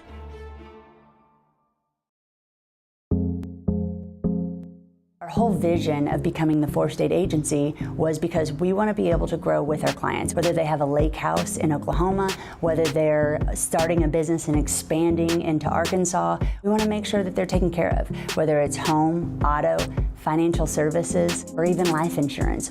We want to walk through the stages of life with our clients. That's the biggest part. That's what makes us different.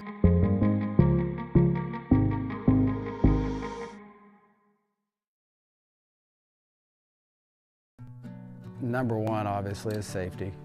We definitely call 811 to find out if there are any buried lines, fiber optic, whether it be telephone or pipeline or anything. Don't take a chance. Don't think you know and say, well, I don't remember anything being put in there.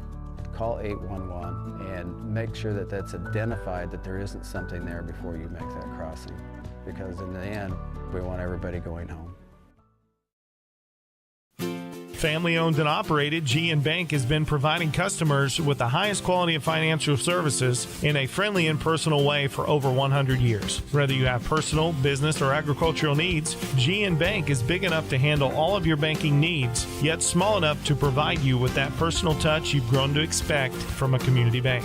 GN Bank, equal housing lender, member FDIC. Learn more at gn-bank.com.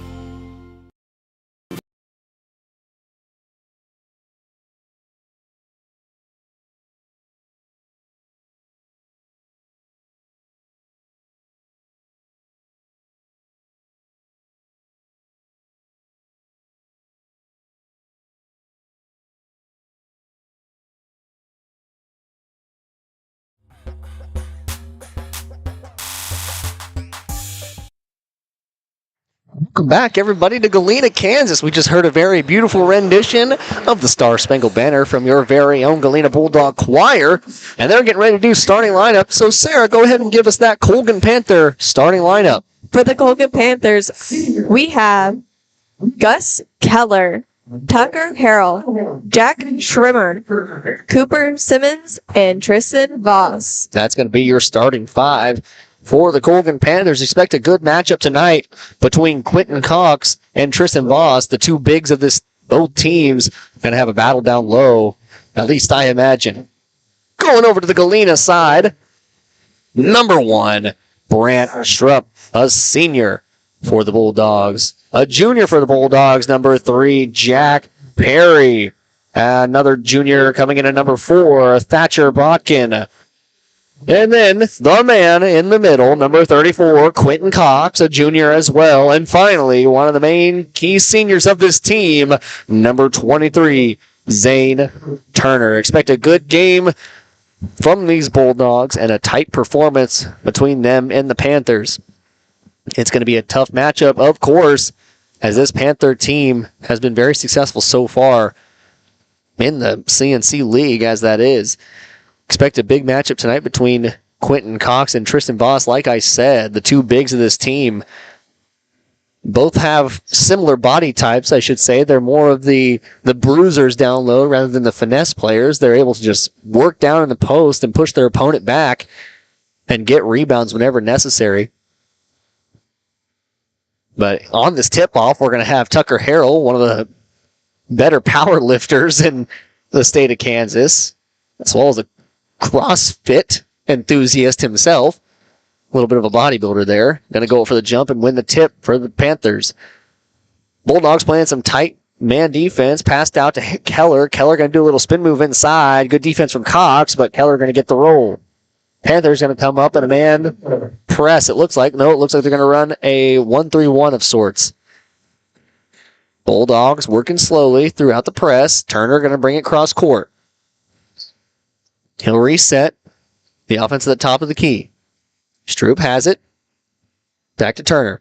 Turner sets up whatever they are going to run on the offensive side of the ball. They're playing a slight man defense, the Panthers are. Not a lot of rotation so far. Perry has it down low, guarded by Harrell. He's going to do a little spin around jumper. That's good. Luke Perry getting his first points of the match. If he's going to shoot like that all night, expect a stellar performance from the Bulldogs. Keller brings it across the Bulldog. He'll going to dribble over to the near side. Down to low to Tristan Voss, and he's going to go to quick work in the paint and score an easy 2. Perry has it. He'll work up. The word Bulldogs. Now Botkin. He'll cross half court. It's going to be tipped out of bounds by Schrimmer. So it'll be Bulldog basketball to inbound. Over near the edge of the bench. Perry's going to inbound. He'll pass in to Botkin. Botkin going to set up the offense at the top of the key. Passes off to Strupp. Strupp back to Botkin. Perry coming all the way across court. Good defense from the Panthers, not allowing the 3. Back to Perry. Perry to Botkin. Botkin at the top of the key, guarded closely by Keller. Keller playing real tight defense. Like I said, one of the quicker players on this team. Now Strupp going around into the paint. Outside to Turner. 3 ball is good. Nailed by Zane Turner. And they're going to take their first lead of the matchup. 5-4 is the score here in the first. And that one's going to be taken away by the Bulldogs, and Perry's pushing the floor. Just realized that we were still on the Mercy Hospital program. Once again, thank you to Mercy Specialized Hospital for sponsoring and presenting this show. That shot missed there from Botkin. Panthers coming down the floor quick. Harrell has it on the wing, goes inside to Voss. Voss going to do a little post move on Cox and miss the lay, but he's going to come up with the ball and pass out to Schrimmer. Schrimmer has it on the wing. Now Voss going back down low, running hook. No good once again. Perry brings up the floor, pass off to Botkin. Botkin guarded by Keller. Now Perry in the corner, shoots up a 3. No good. Off the back iron. Cox going to come down with the rebound. He passes out to Botkin. Botkin, a little move inside. His shot good. Mid-range jumper off the nifty little crossover. And it's going to be 7-4 the score. Leading by 3, Bulldogs. A good start here in this first quarter. Voss has on the free throw line. Out to Schrimmer. His 3-ball. No good. Cox going to come down with the rebound. Passes out to Botkin. Botkin will push the floor for the Bulldogs. He'll slow down now. Let everyone reset. Sets up the offense. Picks up his dribble. Passes out to Strupp. Strupp has it. Simmons going to back off and pass out to Cox. Cox guarded by Simmons in the corner. Looks like the Panthers gone back to a little bit of a zone here. That 3-ball no good. And Simmons going to come up with the rebound. Schrimmer coming down the floor quick for the Panthers. He's going to make a move on Perry and go inside. They're going to call a reaching foul on Perry, and that'll send Schrimmer to the free throw line.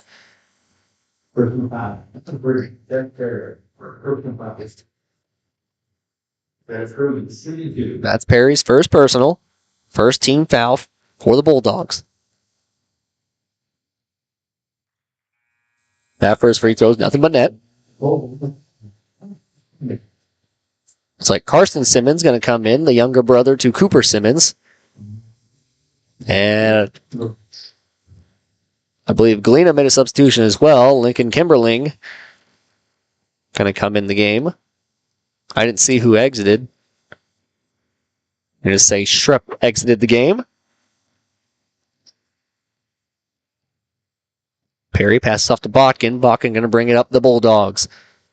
Loses his dribble. Keller playing real tight defense. They're going to call a block foul on Keller. Botkin gets the call. That'll be the first personal on Keller, as well as the first team foul for the Panthers. Looks like Adamson going to enter the game. That's Clayton Adamson. He'll enter for the Panthers. Botkin gets the inbound. Botkin comes up for the possession. He's going to pass in the corner to Cox.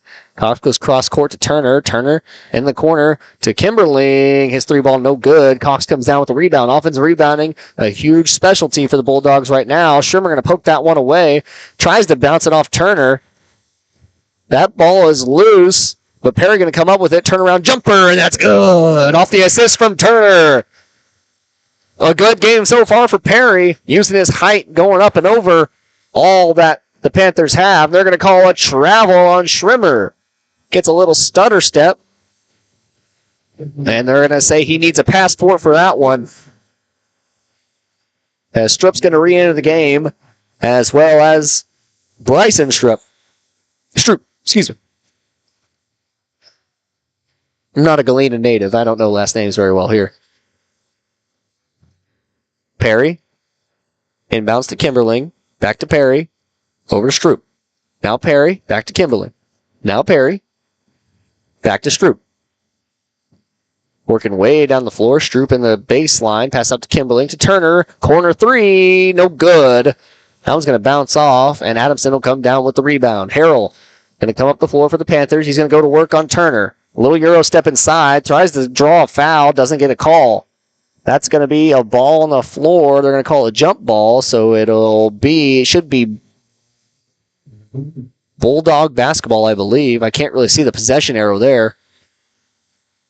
It's real dim. I don't even think it's the light that. Yeah, the little light above it. Yeah, I see it now. There's no arrow. There is no arrow. Perry steadily coming down the floor. Going to heave it over to Turner. Turner going to go down baseline for the Bulldogs, and it's a good trap there from the Panthers. They're going to call another jump ball, so that'll be Panther basketball. Come on, see, there's an arrow on the scoreboard. Yeah, I was going to just point that out to you. I saw you point, and I saw it, yeah.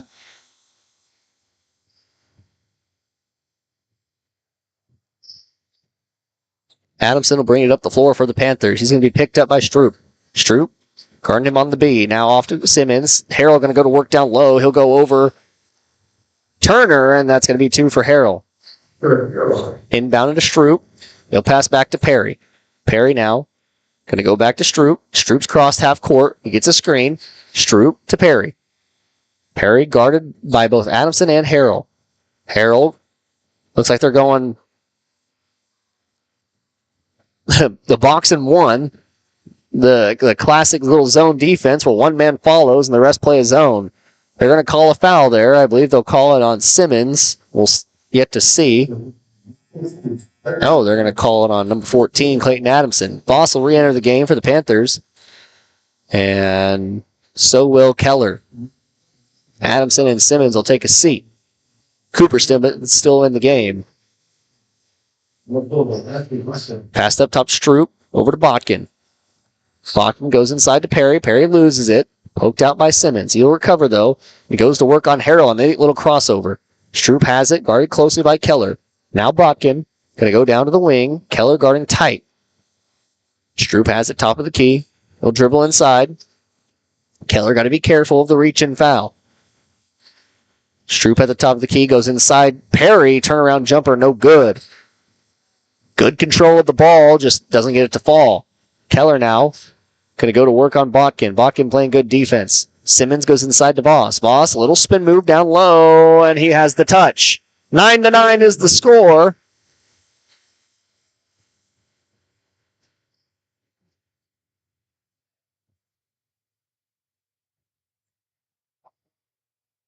We've got a timeout on the floor.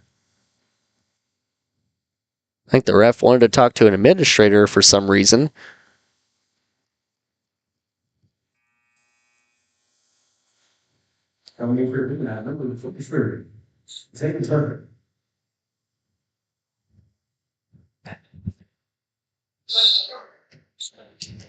No. I'm trying my best to read lips. Yeah, I know. I can't really see their faces here. We got administrators talking over what they're going to do here. As the Bulldogs regain the possession on offense. Perry doesn't shoot. Passes cross-court Turner. Turner thinks about it. Doesn't shoot. He go inside. Nick, quick little move. And that's going to go off of Simmons' hands and out of bounds. So it'll be Bulldog basketball.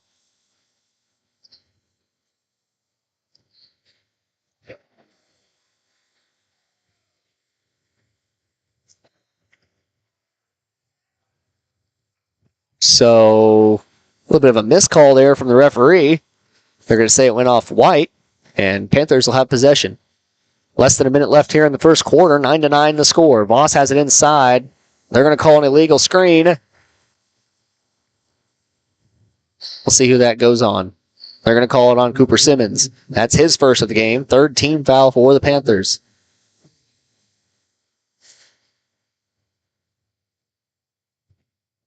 Coach Heff saying no fouls for the Panthers. Perry has it. Slow rolling up the floor. Harrell going to pick him up. Inside to Botkin. Botkin turns around. Now Stroop has it. Botkin at top of the key. They're going to try and go down low, and he stepped on the out-of-bounds line, so it'll be Bulldog basketball from the baseline.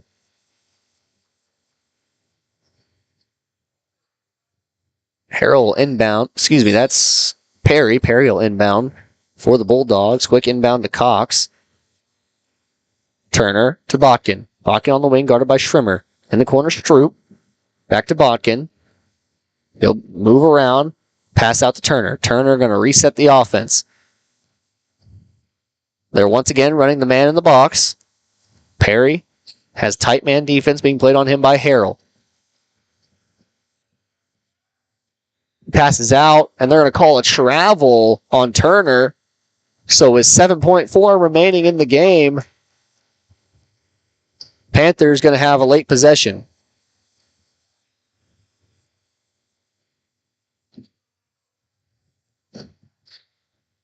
Heller going to blow by Botkin. He's coming down the floor, passes out to Schrimmer. Schrimmer's three ball, no good. And that's going to be the end of the first quarter. 9-9 is the score. A defensive performance here by both teams, as well as a fouling performance by some. Been some turnovers here early, but at the end of the first, 9-9 is the score. We're going to take a quick break. When we come back, we'll have second quarter basketball here on Galena Sports.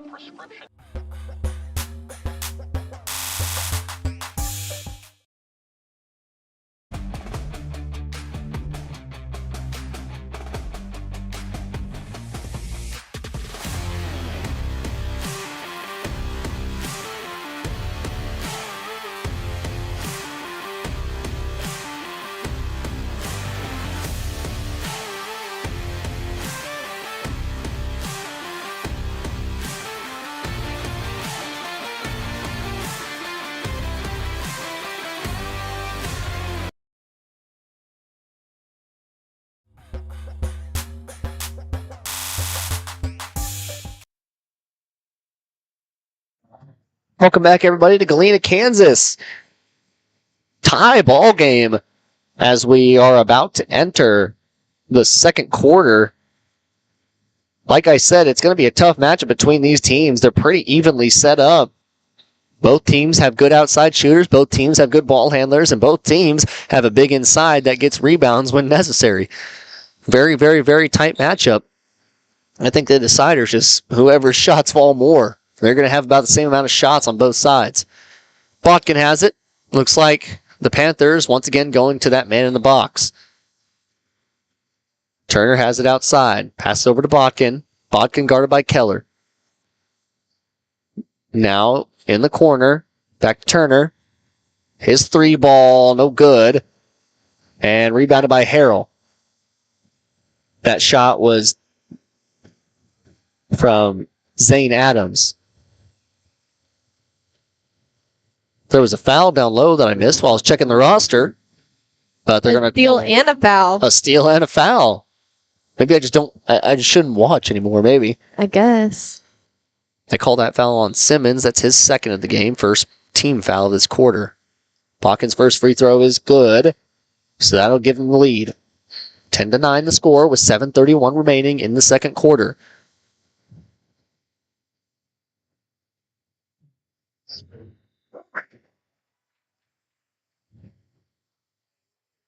That second free throw was good, but they're going to say it was a zone infraction. A neutral zone infraction. No, just a zone infraction. Can't cross over that line until a certain point. Is that not the same thing? It is. Voss has it. Going to go to work on Cox. Good defense played there from Botkin, but they're going to call a foul. They'll call it on Cox. I was going to say, you can't call that on Botkin. He was straight up and took the blow from Voss. First foul on Cox, also the first team foul of this quarter. First free throw good.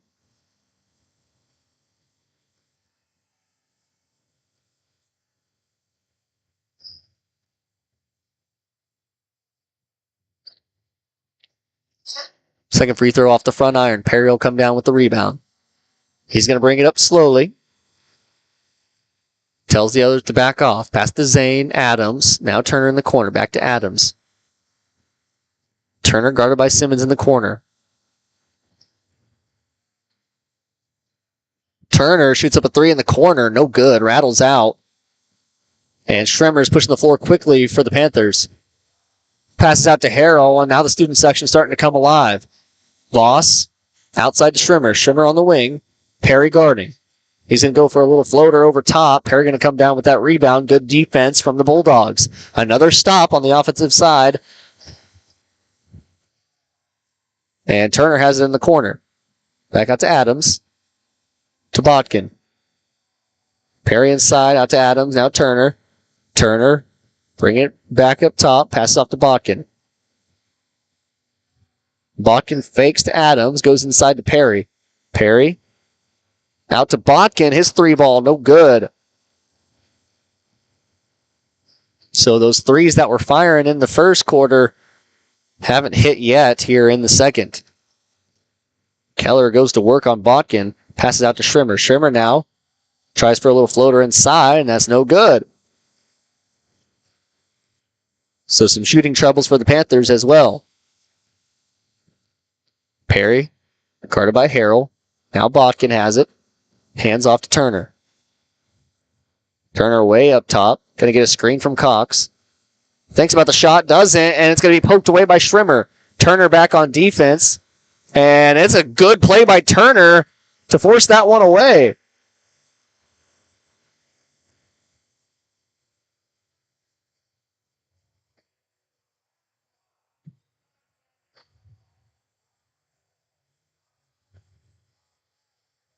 I am confused by the call. I'm confused why he called it and not the official. He called it from behind half court. But hey, we're not refs. Did he call out of bounds? Yeah. He called that from back court.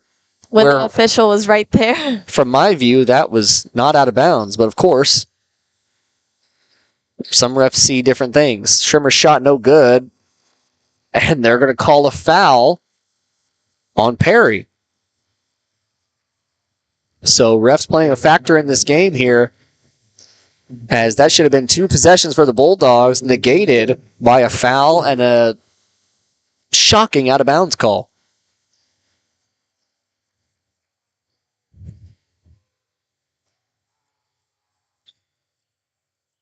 Panthers inbound to Keller. Harrell has it. Top of the key. Now back to Keller. Shroop guarding. Harrell guarded by Bakken. Fakes one way. Goes back out top. Bakken playing tight defense. Harrell gets a screen from Simmons. He'll do a little pull-up jumper, and that's good. So the Panthers will take advantage of the 2 possessions, and he'll score, give them back the lead. Turner pushes up the floor for the Bulldogs. Perry now. Back to Turner. Thinks about shooting, doesn't. Bakken inside, running a little floater, no good. Looks like it might have gotten tipped. Keller coming down quickly for the Panthers. Harrell outside, his 3-ball, good. And Harrell's caught fire here in the second quarter. Bulldogs need an answer. Inside to Stroop. Stroop down low to Adams. Adams outside Turner. His 3-ball. Bang! In the answer for the Bulldogs. That's 2 threes in the game for Turner. Keller. Passes off to Simmons. Now Schrimmer in the corner. Down low to the other Schrimmer. He's going to go to work on Perry. Misses the shot. Perry gets the rebound. Perry with 4 rebounds in this game. Bakken.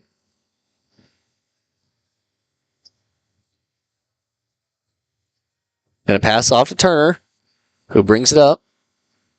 Now Bulldogs resetting their offense. Perry has it inside. Going to be triple teamed by the Panthers. Turner in the corner. No good on that 3-ball, but Stroop going to come down with it. They won't call a foul on the contact.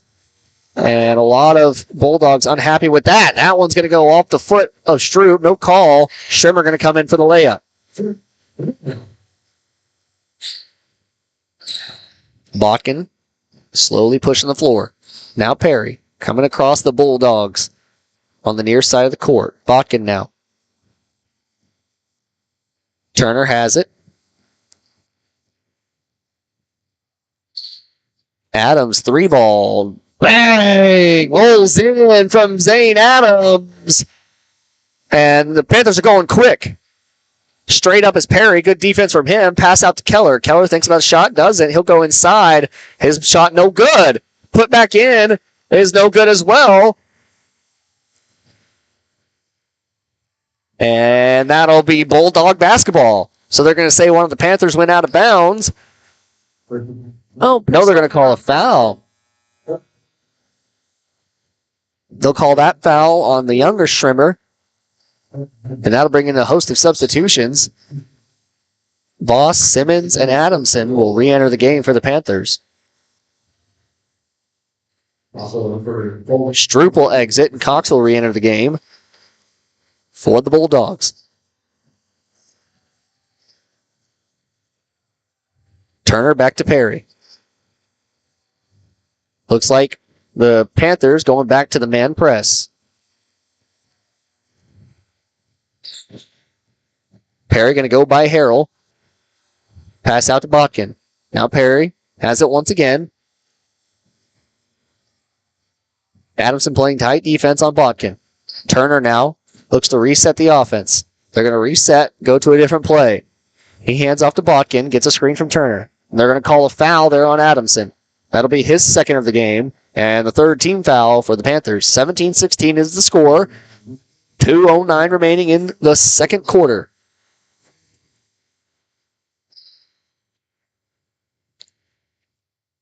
Turner to inbound. Inbounds quickly to Perry. Perry hands off to Turner. Simmons guarding Turner. Now Bakken guarded closely by Adamson. Perry going to pull up three. No good. Off the front iron. Seemed a little rushed. Cox going to come down with the offensive rebound. Now Perry going to go to work on Simmons. Trapped in the corner. Tries to pass out to Adams, but it's going to be stolen away by Simmons. Simmons bring it up the court, and Botkin, the only defense, and then they go straight into him, and then a charge foul called on Botkin. A good play by Botkin, the lone defender, making his last stand, and gets the charge called on Simmons. That's his third of the game. 3 fouls in the game for Simmons, and foul trouble is looming for him.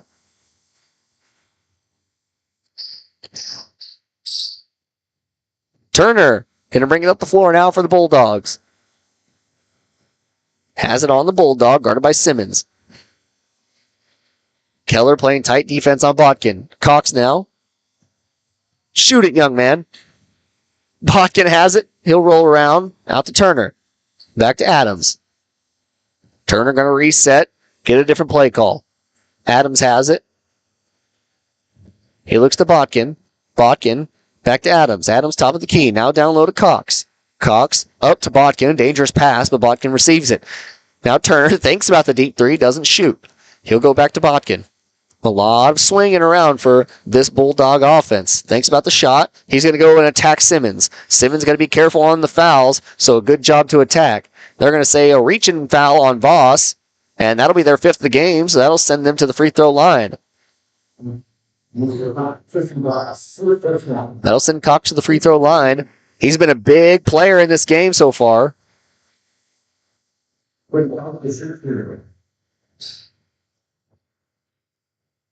Gathering a ton of offensive rebounds for the Bulldogs. First free throw's good. That ties up the game with 54 seconds remaining here in the first half. Coming up after this first half, we'll have the Leah Smith Farms Insurance 4-State Agency halftime show. We'll take a look back at the first half, as well as our keys to the game for the second half and how the Bulldogs can pull this one out. That second free throw is no good. Schremer will come down with the rebound. Harrell coming down quickly, going to be picked up by Turner. Perry has exited the game for the Bulldogs. Voss going to work down low on Cox. And that's a good move from Voss. And that'll get the 2-point lead back for the Panthers. Turner now.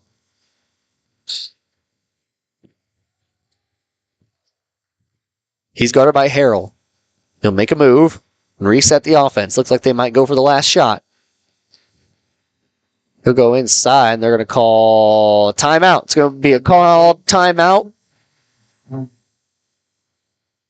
for the Bulldogs, so we'll take a quick timeout with them. You're here watching Galena Sports.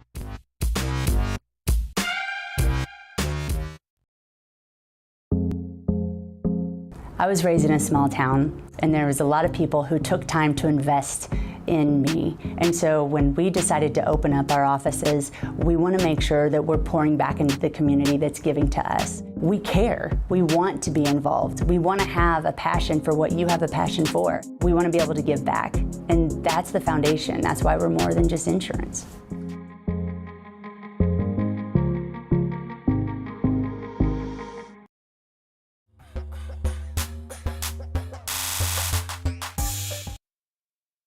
Welcome back, everybody, to second quarter action here on Galena Sports Live.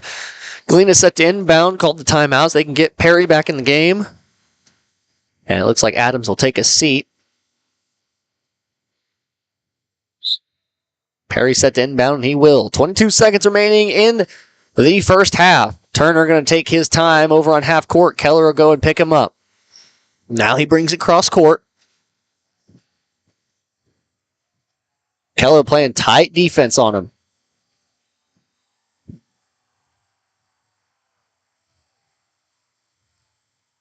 And I'm not sure what the call was. I think 5 seconds. I believe so. Indeed. So good defense there by Keller. That's going to give the final shot of the half back. Stroop will enter the game. He's going to come in for Perry.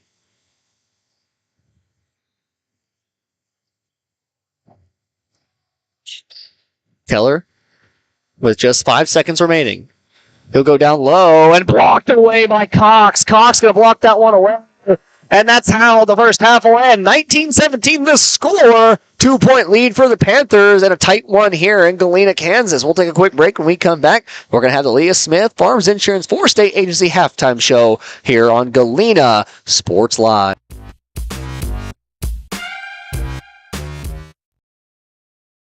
Are you drowning in clutter and need of some extra space? Look no further than the Storage Shed in Baxter Springs. With a wide range of sizes and options available, the Storage Shed has the space that suits you best with 24-hour access, all in a secure facility. They even have storage containers. Plus, the Storage Shed is your authorized U-Haul rental store right here in Baxter Springs. Visit them today at 2903 Military Avenue or call 620-856-3906. Route 66 Hardware is your trusted hardware store in the heart of Baxter Springs, with just about everything you might need from around the house to the back 40. Top quality tools, equipment, and supplies with a wide range of products. Be on the lookout for big changes coming to Route 66 Hardware. All inventory has been discounted to make room for a new line of products from an all-new vendor. Be patient as Route 66 looks to grow, expand, and continue their commitment to quality customer service. Route 66 Hardware in Baxter Springs.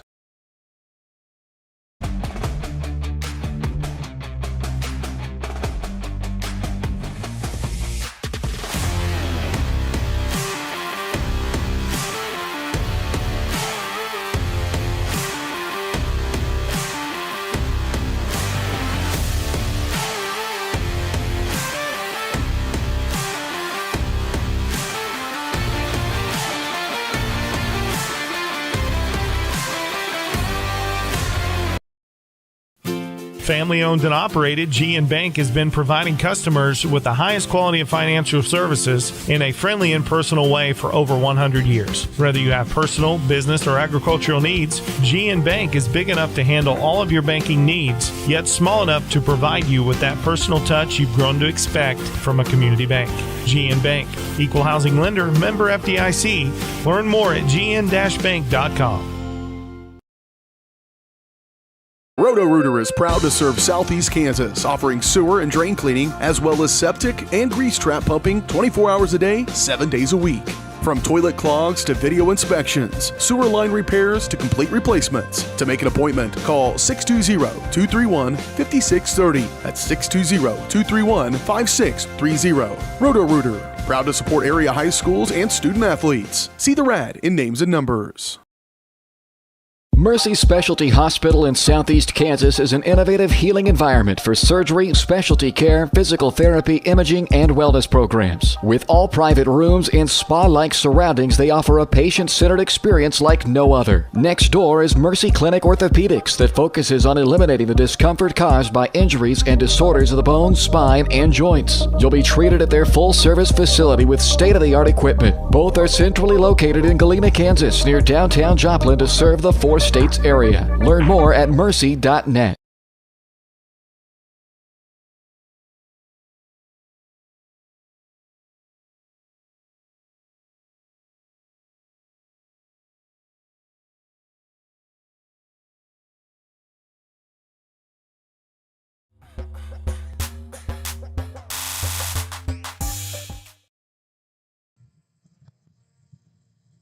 Welcome back, ladies and gentlemen, to Galena Sports Live.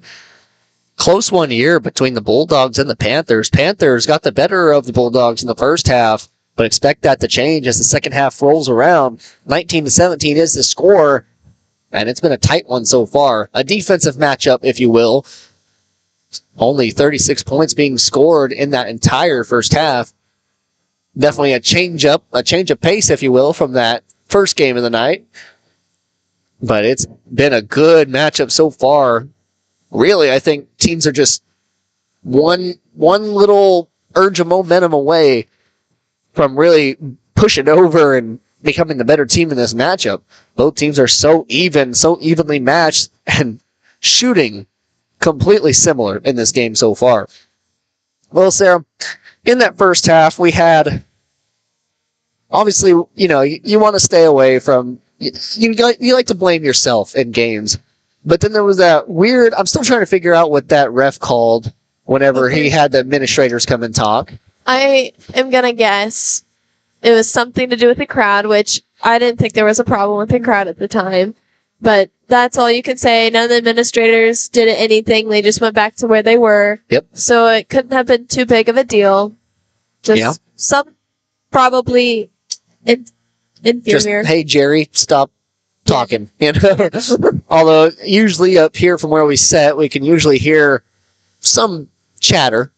You know, occasionally you'll hear the call the foul, ref, or, you know, whatever, chatter from the crowd. And I really wasn't hearing any, so it might be that courtside banter that goes on. And there's been a few this game. I don't know if our audience can hear, but there's been a few around. But nothing too major. Which is natural in a basketball game. You want your team to have the advantage at all times. But all in all, that first half really culminated into Panthers had 2 turnovers forced on the Bulldogs, and not by travels, not by anything like that, actual steals in the game.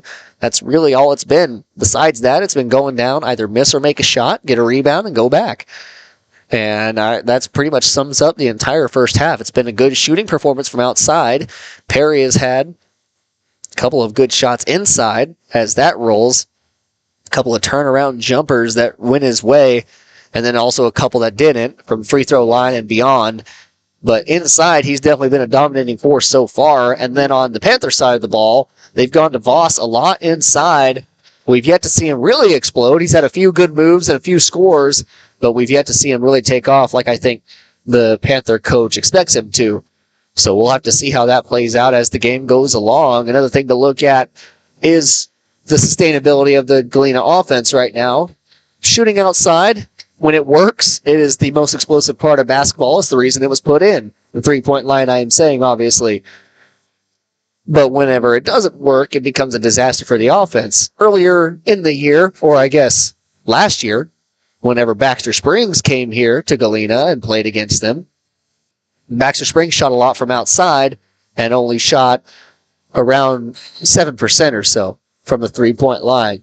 So definitely something to look forward to is how can the Bulldogs get the ball back inside and potentially take advantage of that Jack Perry height advantage that he's had all year long and has exposed so far earlier in this game. But as far as that goes, Sarah, what can the Bulldogs do in the second half to really take over this game?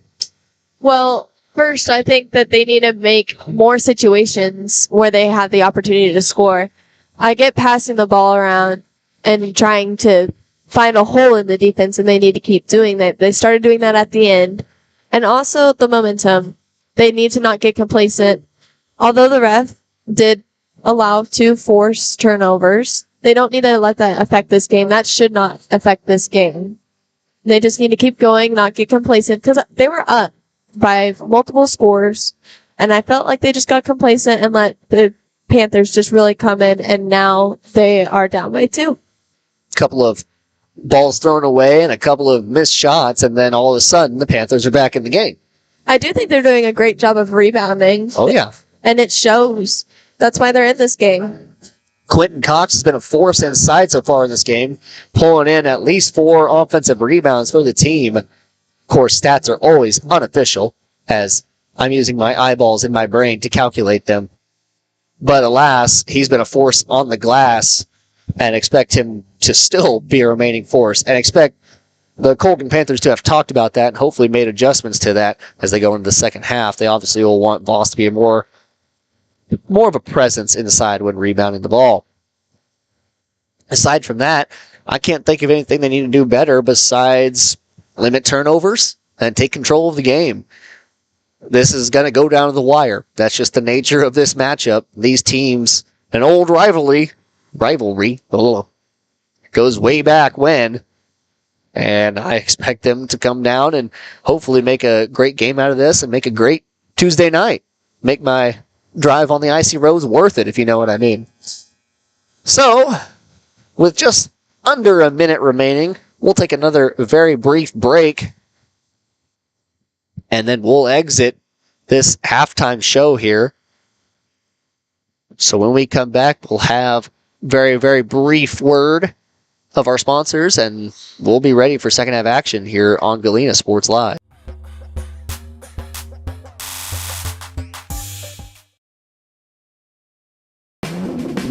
Ladies and gentlemen, are you ready to embark on a mouth-watering journey down the legendary Route 66? Look no further than Bricks and Brews Woodfire Grill and Pub in the heart of Baxter Springs, Kansas. Start your culinary adventure with their delicious wood-fired pizzas. Keep it rolling with their classic appetizers and crisp salads. Plus, don't miss live music and so much more. Take a detour from the ordinary and head to Bricks and Brews in Baxter Springs, a taste bud trip down Route 66.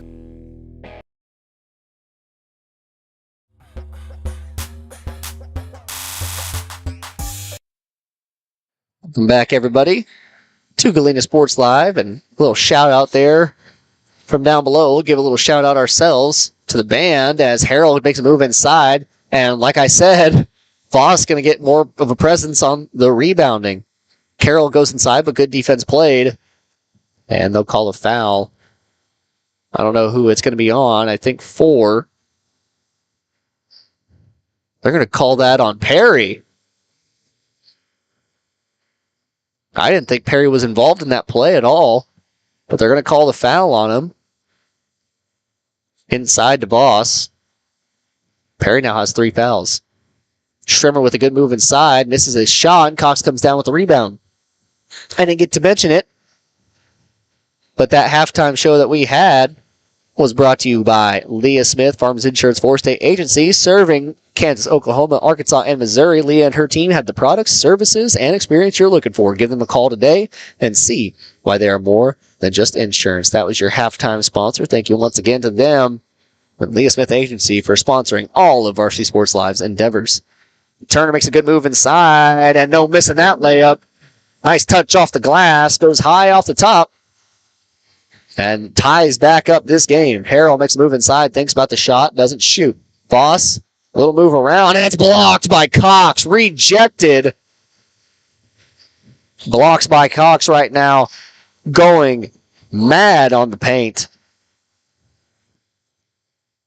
Tight defense played by Keller, going to go in the corner to Cox. Inside pass to Turner, and he draws the foul on Schrimmer. Hesitates on the layup, and instead gets Schrimmer to collide as he was going for the block. That'll send him to the free throw line with a chance at 2. So Schrimmer picks up his first of the game.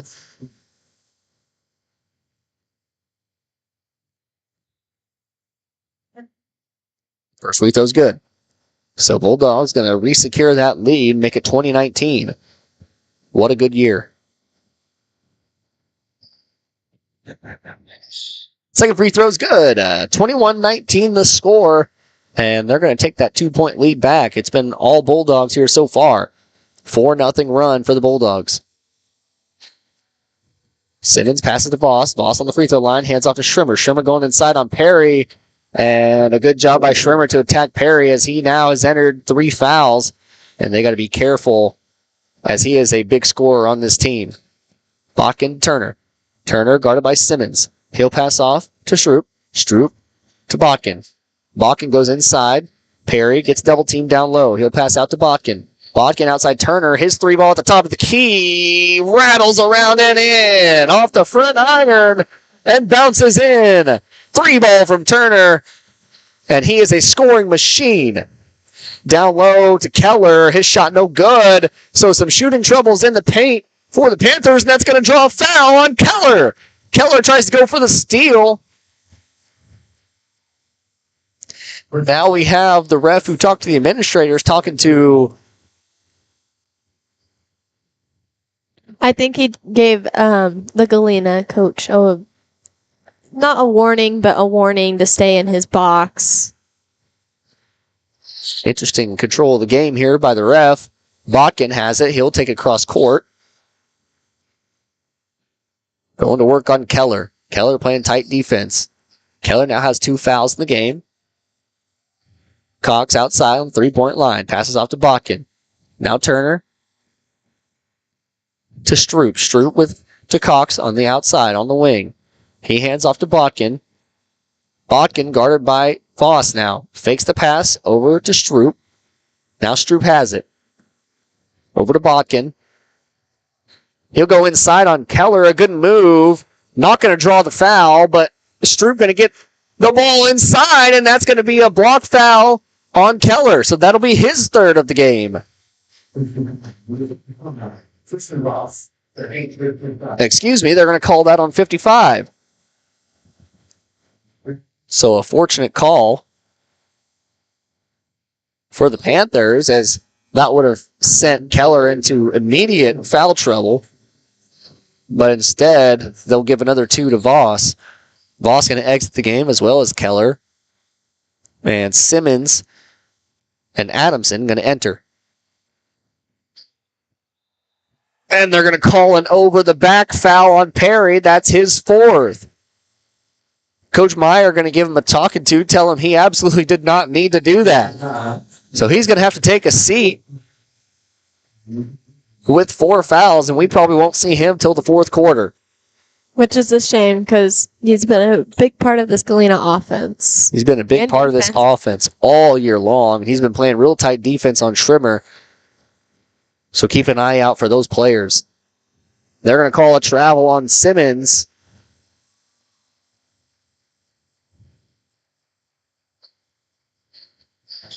So another turnover for the Panthers. Bulldogs have a chance to extend their lead. Botkin passes off. Kimberling. Over to Adams.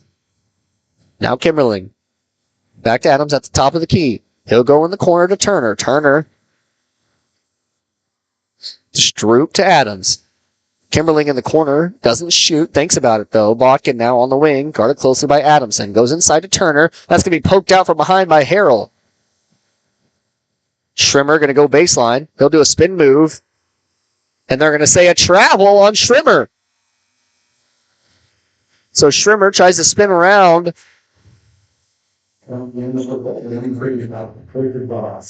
Schrimmer tries to spin around, loses his pivot foot, and they're going to call a travel on him. Another turnover for the Panthers, becoming a key factor in this Bulldog success. Turner passes into Adams. Now Turner has it. He's going to go up the floor. He passes ahead to Kimberling. Kimberling going to go inside on Schrimmer, misses that layup, and they're going to call an over-the-back foul on Botkin.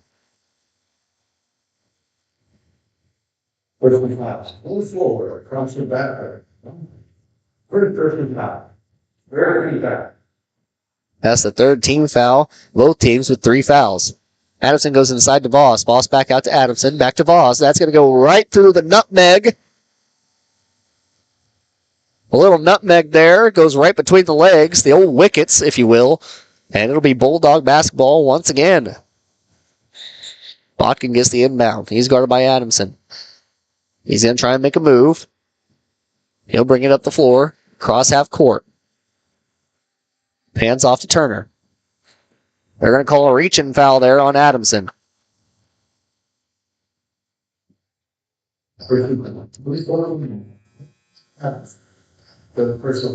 That's his 3rd. So Simmons will return to the game.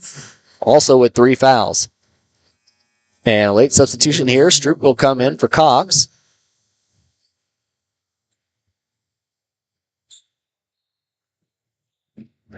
They'll pass over to Kimberling. He'll bring it slowly up the court. Hand off to Stroop. Stroop brings around to the top of the key. Guarded by Voss. Now Botkin, guarded by Harrell.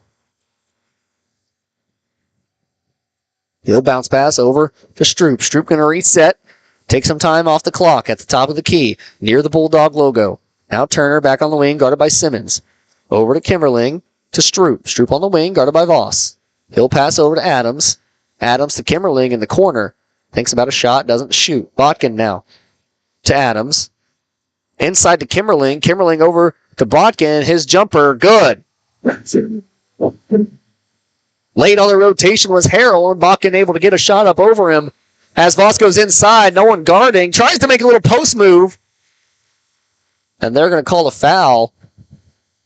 Was wide open down low. All he had to do was turn around and shoot. Instead, tries a nifty little post move, and I think Coach Meyer, realizing his mistake and taking Cox out of the game,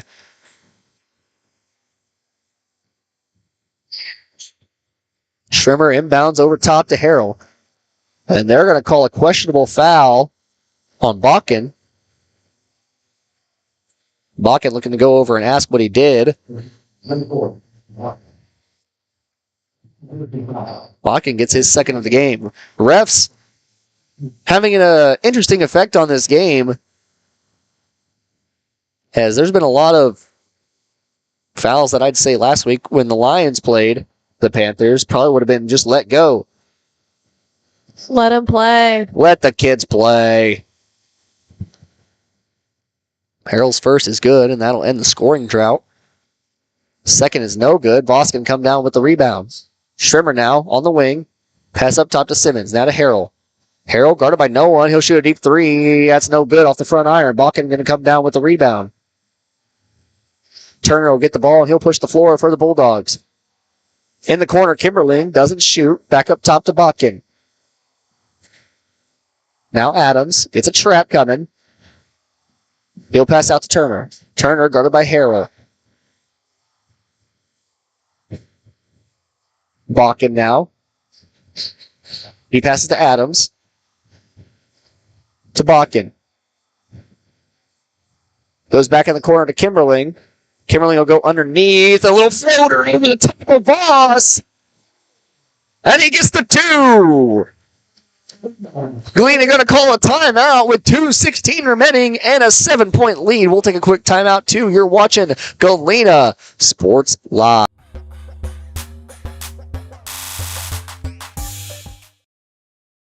Looking for a pharmacy that truly cares? Look no further than Volker Drug, your hometown pharmacy in Baxter Springs. Locally owned and rooted in our community, check out their large selection of everything you need to keep your family happy and healthy. You can even print your photos at Volker Drug. Take advantage of their convenient drive-thru or local delivery with Volker's Smart Cars. For seniors, Volker offers free Medicare Part D consultations. Volker Drug, where your health and community come together in Baxter Springs. Check us out online at volkerdrug.com.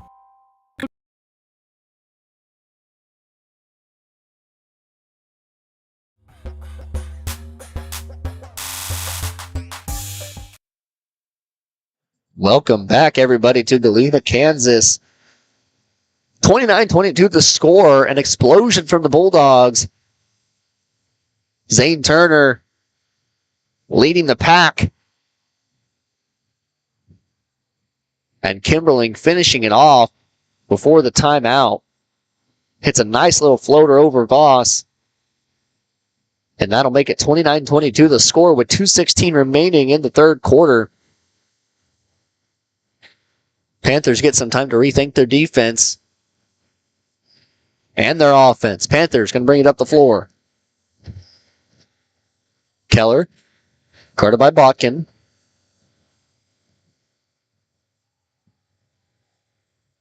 Looks like Galena has transformed into a little 2-3 zone.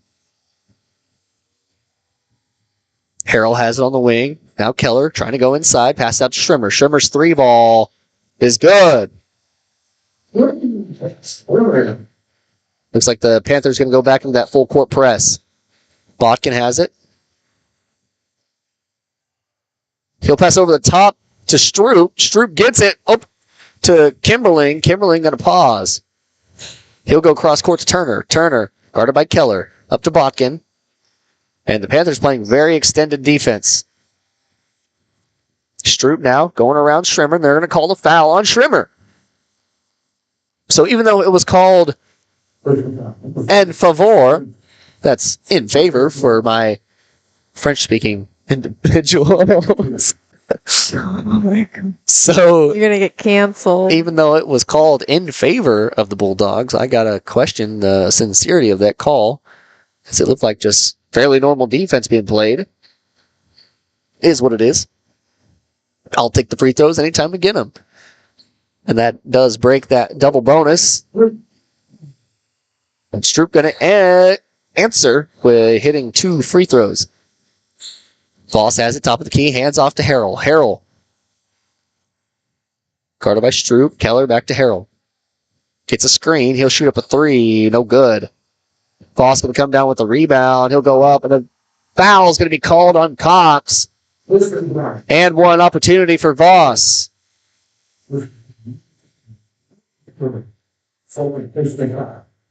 So fouls a problem. It was not called on Cox. Who was it called on? Number 10. Oh, Kimberling.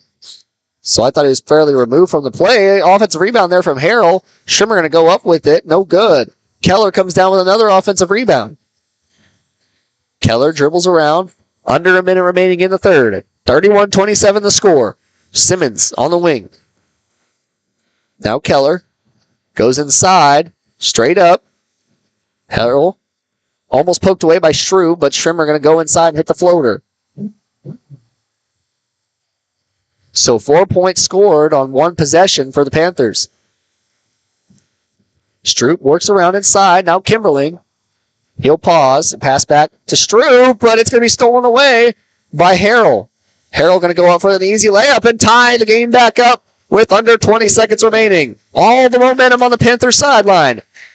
Botkin works around. Thinks about passing ahead. He'll do to Stroop. Stroop, a 3-on-2 advantage. Pass out to Cox. Now they'll reset and set up some offense. Poked away by Harrell. He's going to make a diving effort and dribbling around. Now Keller going to draw another foul. He so often gets away with the reach-in fouls, but not going to get away with it there. And that'll be his third foul of the game.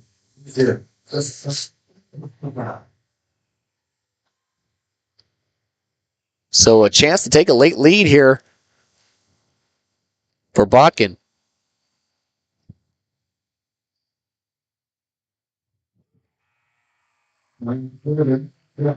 Simmons will enter the game.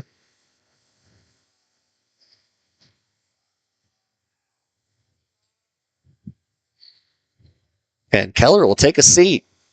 So both sides having foul trouble. As that second free throw is no good. So 1 point lead.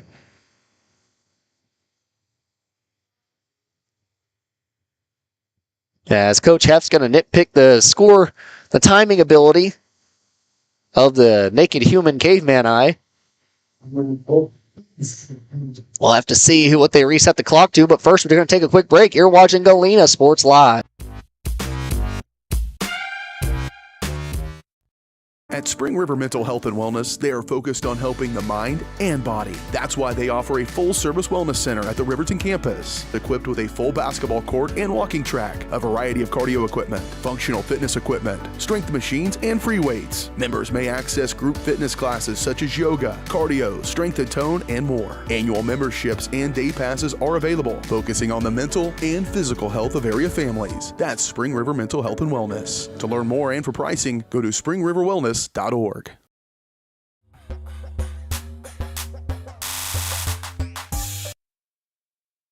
Welcome back, everybody, to Galena, Kansas. Team's in a timeout right now. They're going to put 22 seconds on the clock. So, back to 2.2. I was going to say 22? That's a little outlandish. They went to New York for the review. They're going to say Coach Heff got that timeout off in 0.2 of a second. That's pretty good. Yeah, that's quick reaction time. So the ball is going to be inbounded to Schrimmer. And they're going to call a foul! They call a foul on the final shot of the game of the third quarter!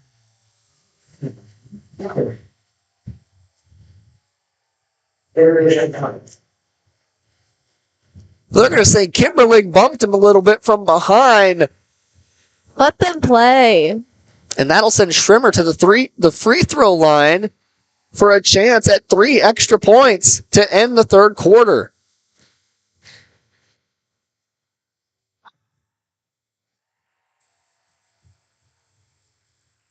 A game-changing call.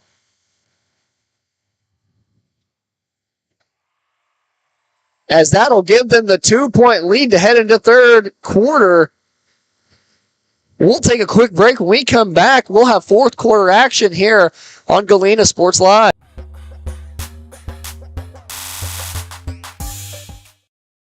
One in 5 U.S. adults and 1 in 6 youth experience a mental illness each year. Losing sleep? Feeling tired for no reason? Feeling anxious or sad? You are not alone. Thankfully, we have Spring River Mental Health and Wellness. Spring River offers a comprehensive range of mental health and substance use services to anyone who walks through the door, regardless of their diagnosis and insurance status, even offering same-day services. If you or someone you know is in need of mental health services, please contact Spring River Mental Health and Wellness. To learn more, go to springrivermh.org.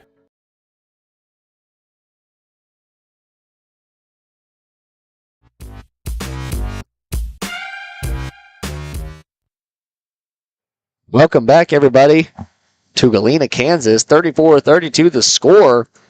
Bulldogs look to go into the fourth quarter with the lead. However, a late foul call by the referee sent Schrimmer to the free throw line. He knocks down all 3 free throws, and they're looking at a 2-point trail here. And some fans definitely not happy with that one. I wonder if that's going to get on one of the refs' nerves. But 8 minutes remaining in this game. 3 timeouts for the Bulldogs, 4 for the Panthers. And it looks like Perry has re-entered the game. Told probably very strictly, do not foul. Cox has it, top of the key. Passes off to Botkin. Botkin guarded by Simmons. Now Perry. Cox. Turner in the corner. He's guarded by Simmons. Botkin back up top. He'll work around and pass off to Stroop. Stroop now could have passed to Turner. Turner thinks about the 3, doesn't shoot. He'll work inside on Simmons and pass back out to Cox. So a slow-moving offense here so far for the Bulldogs. Botkin's pass going to be tipped, but Turner will recover. Botkin passes off to Turner. Turner gets it down low to Perry. Perry going to work a little post move. Shoot up over Harrell. That shot no good. Boss going to come down with the rebound. Harrell now pushing the floor for the Panthers. He'll reset the offense.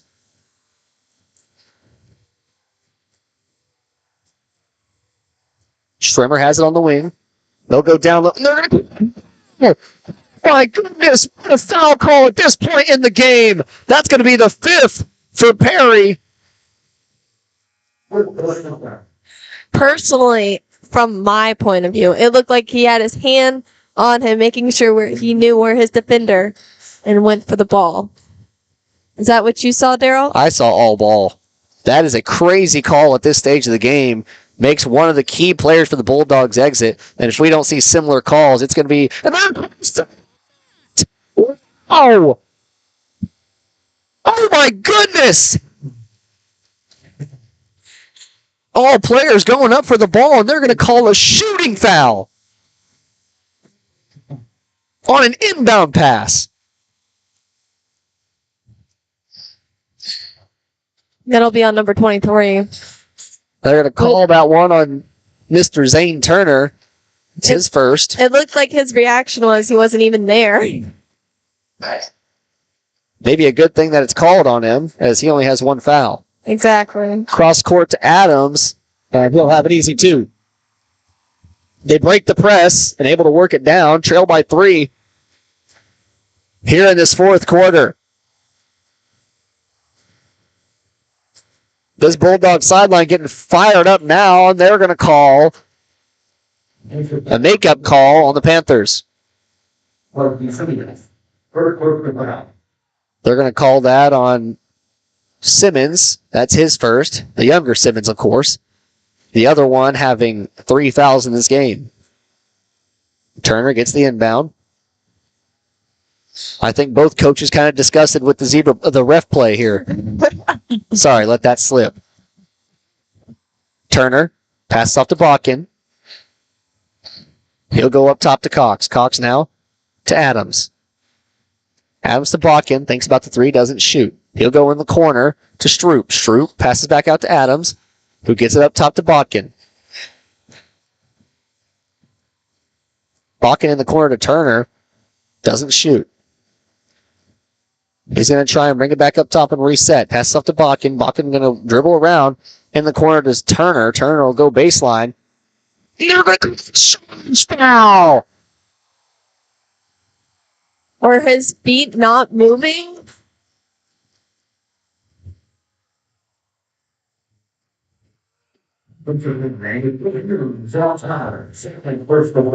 Talk about a change in the game.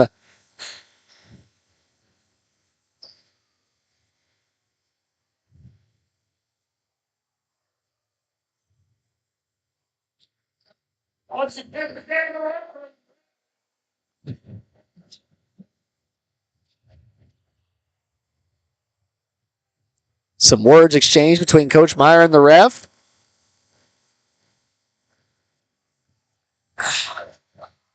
And it'll be Panther basketball. So here we go. 5 minutes and 37 seconds remaining in the game. Harrell fakes and goes inside on Turner. Turner going to push the floor quickly for the Bulldogs. He's coming up fast. He'll do a little Euro step inside and going to get fouled on the shot. So that's going to send him to the free throw line for a chance at 2. They're going to call that foul on Voss, who I didn't see as a part of the play.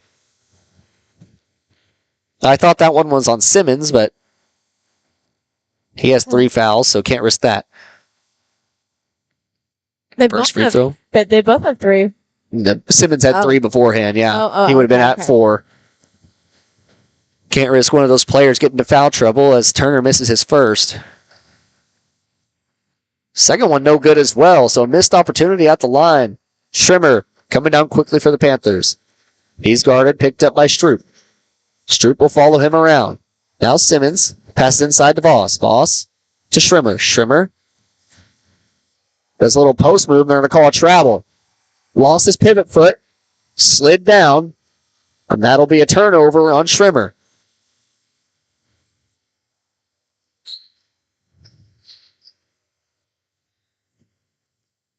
Inbound to Turner. Turner back to Bakken, who goes down to Adams. Adams to Bakken.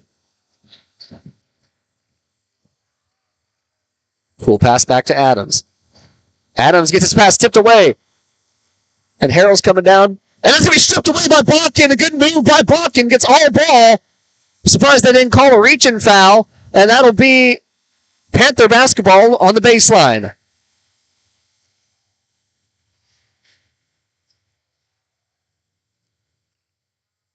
Panthers to inbound on the baseline. They'll go over top to Keller.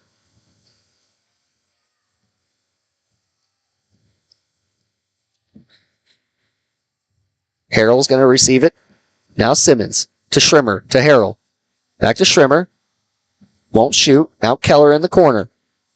Puts up a little baseline jumper. Air ball. Turner gets the rebound. They'll pass it way to no one in the corner. Saved by Cox.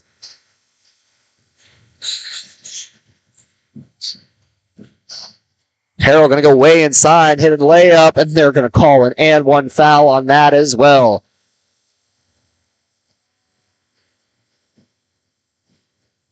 They're going to call that one on Turner. His 3rd of the matchup.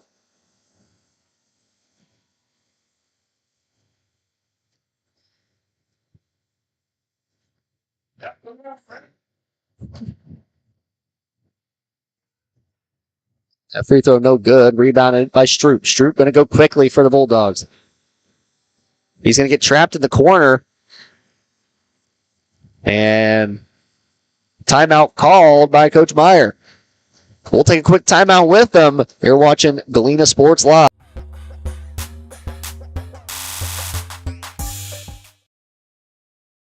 Everybody can make something, because I think everyone has a spark of creativity, and the reason that I have to keep making is because I don't think my life would be as fulfilling without it.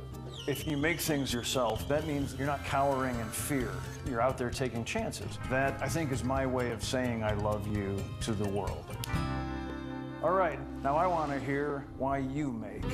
Share your own Why I Make story today. Visit whyimake.org.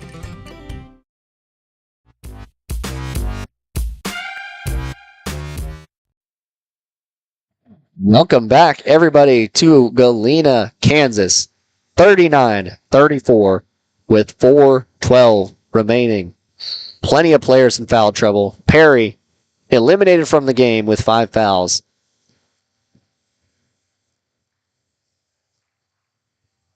and it's going to come right down to the wire. Adams passes over to Stroop. Stroop goes inside out to Botkin. Botkin shoots up a three. No good. Rattles out. Keller going to come down with the rebound. Keller now on the Bulldog, guarded closely by Stroop. Goes behind the back. Stroop. Keller gets by Stroop. Goes all the way to the hole. Stroop going to dribble around. Pass back to Botkin.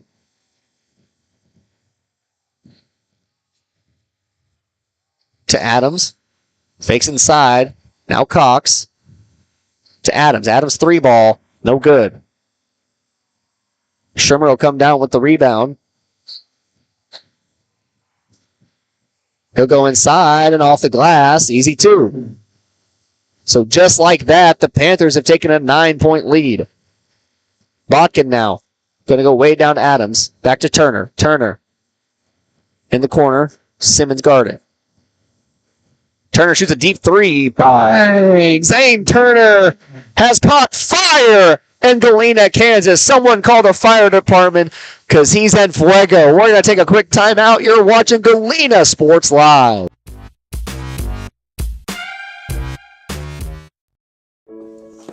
Dad, you need to go. Really? It's important. I feel fine. Look, you cannot mess around with this kind of stuff. Some cancers... Man, we just don't want to lose you from something we could have caught. What I need to do?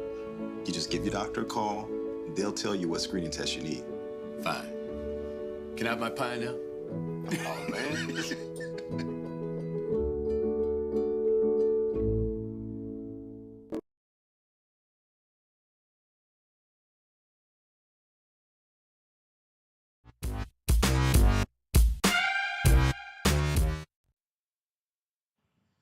Welcome back, everybody, to Galena, Kansas. 43-37 the score with 2:55 remaining. One timeout left for Galena. 4 remaining for the Panthers.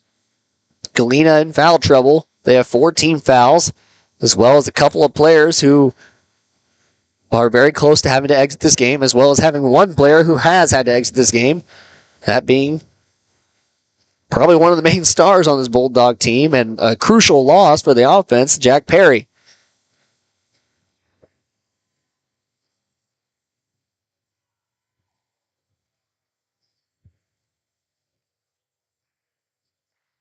Simmons back to Keller. Now Botkin down low to Harrell. Keller now hands off to Boss. The Schrimmer, he was going to go to work on Stroop. Goes inside, misses the layup. Boss going to get the rebound, missed that. Misses and puts back. Inbounded to Stroop. Stroop hands off to Botkin. Botkin to Turner, and that one's going to get tipped away. And it's going to be an and one. A potential dagger for the Panthers.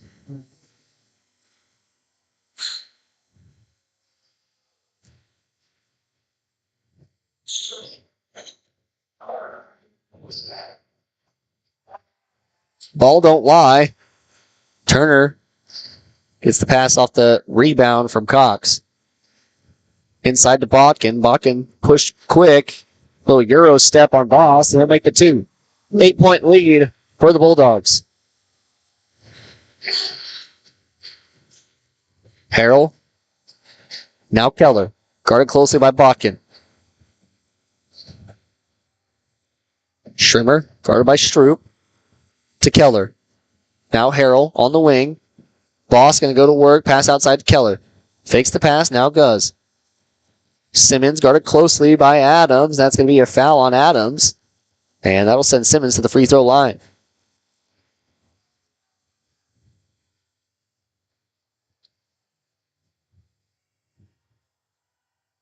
Third foul. I'm looking about. Stand there. It's third foul.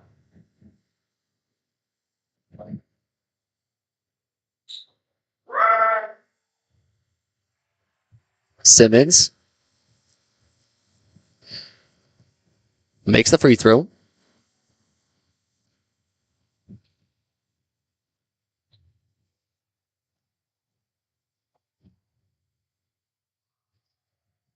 Second free throw up, no good. Stroop gets the rebound. Now Botkin. He tries to go over the top again, but the man who hit the tip-off, Tucker Harrell, has too good of a vertical for that. Inbounded to Turner. Bounce pass inside to Stroop. Stroop takes it down low. Now Cox. Hands off to Adams. Adams tries to shoot, doesn't. Turner thinks about the three. Now Adams, his three no good. Rebounded by Stroop. Tries to put back, and then Cox going to get fouled down low. We'll see who they call that foul on. They're going to call it on Keller. That's his fourth. Might be too little too late, though, as Cox goes to the free throw line.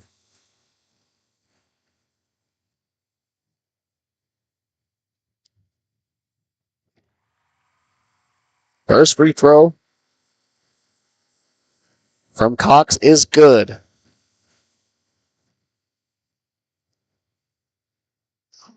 Second free throw off the front iron, and Schrimmer will come down with the rebound. Harrell. Pass back to Schrimmer. Schrimmer, open floor, guarded by Turner. Back up top to Harrell. Harrell guarded closely by Stroop. Stroop.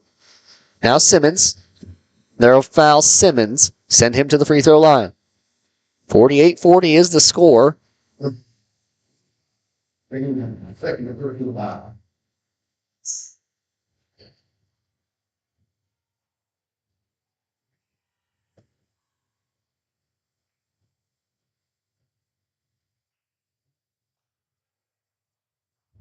That's off the front iron, no good. So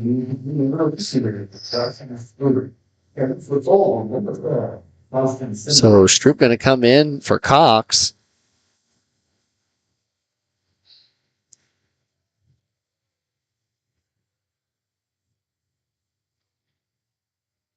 Simmons' second free throw is good. They'll inbound to Turner. Bulldogs need to go quick, down by 9. Botkin has it.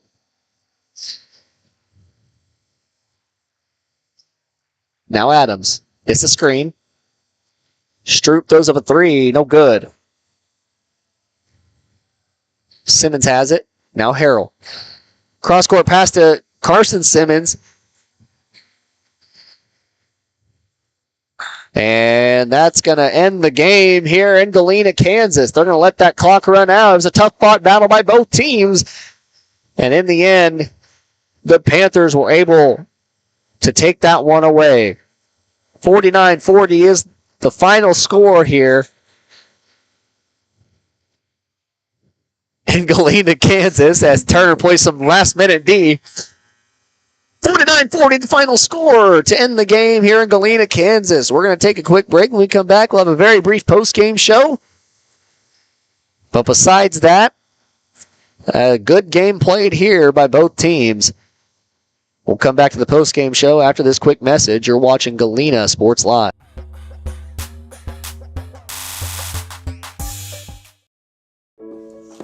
Dad, you need to go. Really? It's important. I feel fine. Look, you cannot mess around with this kind of stuff. Some cancers, man, we just don't want to lose you from something we could have caught. What I need to do? You just give your doctor a call.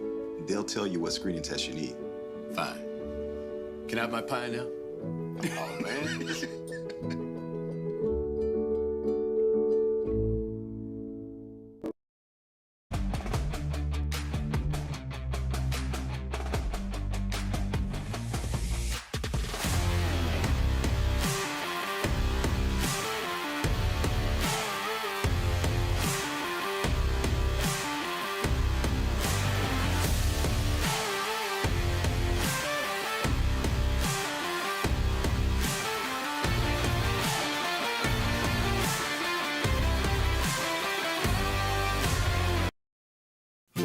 Family owned and operated, GN Bank has been providing customers with the highest quality of financial services in a friendly and personal way for over 100 years. Whether you have personal, business, or agricultural needs, GN Bank is big enough to handle all of your banking needs, yet small enough to provide you with that personal touch you've grown to expect from a community bank.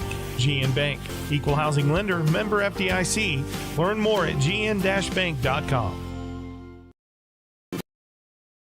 Roto-Rooter is proud to serve Southeast Kansas, offering sewer and drain cleaning, as well as septic and grease trap pumping 24 hours a day, 7 days a week. From toilet clogs to video inspections, sewer line repairs to complete replacements. To make an appointment, call 620-231-5630. That's 620-231-5630. Roto-Rooter, proud to support area high schools and student athletes. See the rad in names and numbers.